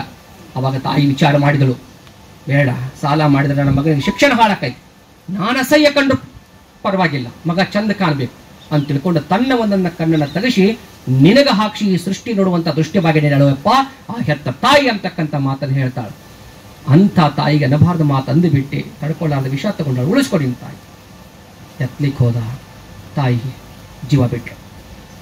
ಅದಕ್ಕೆ ಹೊಸಕೋಟೆ ಗುರಾಜರು ಅಂದೇ ಬರೆದಂತ ಒಂದು ಹಾಡು, ದುಡ್ಡು ಕೊಟ್ಟರ ಬೇಕಾದು ಸಿಗತೈತಿ ಈ ಜಗದಲ್ಲಿ ಕಾಣೋ, ಹೆತ್ತ ತಾಯಿಯನ್ನು ಕಳ್ಕೊಂಡ ಮ್ಯಾಲ ಮತ್ತೆ ಸಿಗುವಳೇನೋ, ತಮ್ಮ ಮರಳಿ ಬರುವಳೇನೋ, ಕೂಲಿ ನಾಲಿ ಮಾಡಿ ಶಾಲೆ ಕಲಿಸಿದಳು ಜಾಣನಾಗಲಂತ, ಚಿನ್ನದಂತ ಒಂದು ಹೆಣ್ಣು ನೋಡ್ಯಾಳು ನಿನ್ನ ಮದುವೆಗಂತ, ಮಗ ಬರ್ತಾನ ಸುಖ ತರತಾನ ಕನಸನ್ನು ಕಂಡಿದ್ಲು, ಮುಪ್ಪಿನ ಕಾಲಕ ಆಶ್ರಯ ಆಗ್ತಾನಂತ ಓನ್ಯಾಗ ಹೇಳಿದ್ಲು, ಮಗ ಬರಲಿಲ್ಲ ಸುಖ ತರಲಿಲ್ಲ ತಾಯಿ ವಿಷ ಕುಡಿದಳಲ್ಲ, ತಾಯಿಯ ಜೀವ ಉಳಿಯಲಿಲ್ಲ, ದುಡ್ಡು ಕೊಟ್ಟರ ಬೇಕಾದು ಸಿಗತೈತಿ ಈ ಜಗದಲ್ಲಿ ಕಾಣೋ, ಹೆತ್ತ ತಾಯಿಯನ್ನು ಕಳ್ಕೊಂಡ ಮ್ಯಾಲ ಹೆತ್ತ ತಂದೆಯನ್ನು ಕಳ್ಕೊಂಡ ಮ್ಯಾಲ ಮತ್ತೆ ಸಿಗುತ್ತಾರೇನೋ, ತಮ್ಮ ಹೊಳ್ಳಿ ಬರ್ತಾರೇನೋ. ಹೀಗೆ ಇಂಥ ಧಾವಂತದ ಬಹಳ ವಿಚಿತ್ರವಾದಂಥ ಸಾಮಾಜಿಕ ಪರಿಸರದಲ್ಲಿ ಬದುಕ್ತಾ ಇದ್ದೀವಿ. ತಂದೆಗೆ ಮಕ್ಕಳಾಗ್ತಾ ಇಲ್ಲ, ಮಕ್ಕಳಿಗೆ ತಂದೆ ಆಗ್ತಾ ಇಲ್ಲ. 10 ಜನ ಮಕ್ಕಳನ್ನ ಸಾಕುವಷ್ಟು ಇಬ್ಬರು ಗಂಡ ಹೆಂಡತಿಗೆ ಹಿಂದಿನ ಕಾಲಾಗಿತ್ತು. ಇವತ್ತ ಇಬ್ಬರು ಗಂಡ ಹೆಂಡತಿ ಸೇರ್ಕೋರು ಹೆತ್ತ ತಂದೆ ತಾಯಿಗಳನ್ನ ಸಾಕಲಾರದ ಸ್ಥಿತಿಗೆ ಇರ್ತಕ್ಕಂಥದ್ದು. ಹಾಗಾಗಿ ಅಂಥ ಸಂದರ್ಭದಲ್ಲಿ ಕೂಡ ತಂದೆ ತಾಯಿಗಳ ಸ್ಮರಣೆಯಲ್ಲಿ ಎಲ್ಲರನ್ನ ಕರಿಬೇಕು, ಒಂದು ಒಳ್ಳೆಯ ಕಾರ್ಯಕ್ರಮ ಮಾಡಬೇಕು, ಸಾಧಕರಿಗೆ ಒಂದು ಪ್ರಶಸ್ತಿಯನ್ನು ನೀಡಬೇಕು, ಉಪನ್ಯಾಸಕರಿಂದ 4 ಮಾತುಗಳನ್ನ ಜನರ ಕಿವಿಗೆ ಮುಟ್ಟಿಸಬೇಕಂತಕ್ಕಂಥ ಒಂದು ಆಶಾಭಾವಿದಿಲ್ಲ. ಸಂತಿ ಕುಟುಂಬಕ್ಕೆ ಒಂದು ಜೋರಾದ ಚಪ್ಪಾಳೆಯನ್ನು ತಾವು ಕೊಡಬೇಕಂತ ಕೇಳ್ಕೊತಾ ಇದ್ದೀನಿ. ಇಂಥ ಕಾರ್ಯಕ್ರಮಗಳು ಮನೆ ಮನೆಗೊಂದು ಓಣಿಗೊಂದು ನಡೆದರೆ ಅವಾಗವಾಗ ಈ ಮಾತುಗಳು ಕಿವಿ ಮೇಲೆ ಬೀಳ್ತಾ ಹೋದ್ರೆ ಎಷ್ಟೋ ಬದಲಾವಣೆಗಳಾಗುವ ಸಾಧ್ಯತೆ. ಯಾಕೆ ಇವತ್ತಿನ ಮಕ್ಕಳು ಮನೆ ಬಿಟ್ಟು ಓಡಿ ಹೊಂಟಾರ, ಯಾವುದೋ ಹುಡುಗಿ ಜೊತೆ ಓಡಿಟ್ರ ಅವ್ರ ಕಿವಿ ಮೇಲೆ ಟ್ರ್ಯಾಕ್ಟರ್ ಹಾಡು ಬೀಳಾಕತ್ತೀವಿ. ಟ್ರ್ಯಾಕ್ಟರ್ ಹಾಡುಗಳಷ್ಟು ಫೋರ್ಸ್ ಇದ್ದ ಬೀಳೋದ್ರಿಂದ ಎಷ್ಟೋ ಆ ಘಟನೆಗಳು ನೋಡಾಕತ್ತೀವಿ. ಮತ್ತೆ ಇಂಥ ಮಾತುಗಳು ಬಿದ್ದರೆ ಬದಲಾವಣೆ ಆಗಂಗಿಲ್ಲ ಏನ್ರಿ? ಸಾಧ್ಯ ಇದೆ, ಆದ್ರೆ ನಾವು ಕೈ ಚೆಲ್ಲಿ ಕೂತಿದ್ದೀವಿ ಅಷ್ಟೇ. ಹಾಗಾಗಿ ಇಂಥ ಕಾರ್ಯಕ್ರಮಗಳಾಗಲಿ ಬಹಳ ಖುಷಿ ಅನಿಸಿದ್ದು. ಇಂಡಿ ಸರ್ ಅವರು ಈ ವಯಸ್ಸಿನಲ್ಲಿ ಕೂಡ ಯಾಕೆ ಬೇಕ್ರಿ ಅವರಿಗೆ ಆರಾಮಾಗಿ ರಿಟೈರ್ಮೆಂಟ್ ಪೇಮೆಂಟ್ ಬರ್ತದೆ, ಆರಾಮಾಗಿ ತಗೊಂಡು ಆರಾಮ್ ನಿದ್ದೆ ಮಾಡ್ಬೋದು. ಆದರೆ ಜನಕ್ಕೆ ವಚನ ಸಾಹಿತ್ಯದ ವ್ಯಾಖ್ಯಾನಗಳನ್ನು ಮುಟ್ಟಿಸಬೇಕು, ವಚನ ಸಾಹಿತ್ಯದ ಸಾರದಿಂದ ಸಂಸಾರಗಳನ್ನು ಸುಧಾರಣೆ ಮಾಡಬೇಕು, ವಚನ ಸಾಹಿತ್ಯದ ಸುಧಾರಣೆಗಳು ಉದಾಹರಣೆಗಳಾಗಬೇಕಂತ ತಿಳ್ಕೊಂಡು ಪಾಪ ಅವರು ತಿಂಗಳಿಗೊಂದು 15 ದಿವಸಕ್ಕೊಂದು ದತ್ತಿವಿಧಿ ಕಾರ್ಯಕ್ರಮ ಮಾಡೋದ್ರ ಮೂಲಕ ನಮ್ಮೆಲ್ಲ ಸೇರಿಸುವ ಪ್ರಯತ್ನ ಮಾಡ್ತಾರೆ. ಹಾಗಾಗಿ ಅವರಿಗೂ ಒಂದು ಜೋರಾದ ಚಪ್ಪಾಳೆ ತಾವು ಕೊಡಬೇಕು ಅಂತ ಹೇಳ್ತಾ, ಶರಣ ಸಾಹಿತ್ಯ ಪರಿಷತ್ತಿನ ವತಿಯಿಂದ ನಡೆದಂಥ ಈ ಕಾರ್ಯಕ್ರಮದಲ್ಲಿ ವಚನ ಸಾಹಿತ್ಯದಲ್ಲಿ ಅದು ಶರಣರು ಕಂಡ ಶಿವರಾತ್ರಿ ಹೇಗಿತ್ತು ಅಂತಕ್ಕಂಥ ವಿಚಾರದ ಜೊತೆಗೆ ಸಾಮಾನ್ಯ ಶಿವರಾತ್ರಿ, ವೈಜ್ಞಾನಿಕ ಶಿವರಾತ್ರಿ, ಶರಣರ ಶಿವರಾತ್ರಿ ಜೊತೆಗೆ ತಂದೆ ತಾಯಿಗಳ ಪರಿಸ್ಥಿತಿಯನ್ನ ಇಟ್ಕೊಂಡು ನನ್ನ ಮಿತಿಗೆ ನಿಲುಕಿದಷ್ಟು ವಿಚಾರಗಳನ್ನ ಈ ವೇದಿಕೆಯ ಮೂಲಕ ಹಂಚಿಕೊಂಡಿದ್ದೀನಿ. ಹಾಗಾಗಿ ಅವಕಾಶ ನೀಡಿರ್ತಕ್ಕಂಥ ತಮ್ಮೆಲ್ಲರಿಗೂ ಒಂದು ವಿಶೇಷ ಮಾತನಾಡುತ್ತಾ ಸರ್ವೇ ಜನ ಸುಖಿನೋ ಭವಂತು. ನಮಸ್ಕಾರ. ಈ ನಮ್ಮ ವಿಡಿಯೋ ನಿಮ್ಗೆ ಇಷ್ಟವಾದರೆ ಲೈಕ್ ಮಾಡಿ, ಕಮೆಂಟ್ ಮಾಡಿ, ಶೇರ್ ಮಾಡಿ ಮತ್ತು ತಪ್ಪದೆ ಸಬ್ಸ್ಕ್ರೈಬ್ ಮಾಡಿ. ಪಕ್ಕದಲ್ಲಿ ಇರೋ ಬೆಲ್ ಬಟನ್ ಮೇಲೆ ಕ್ಲಿಕ್ ಮಾಡಿ. Thank you.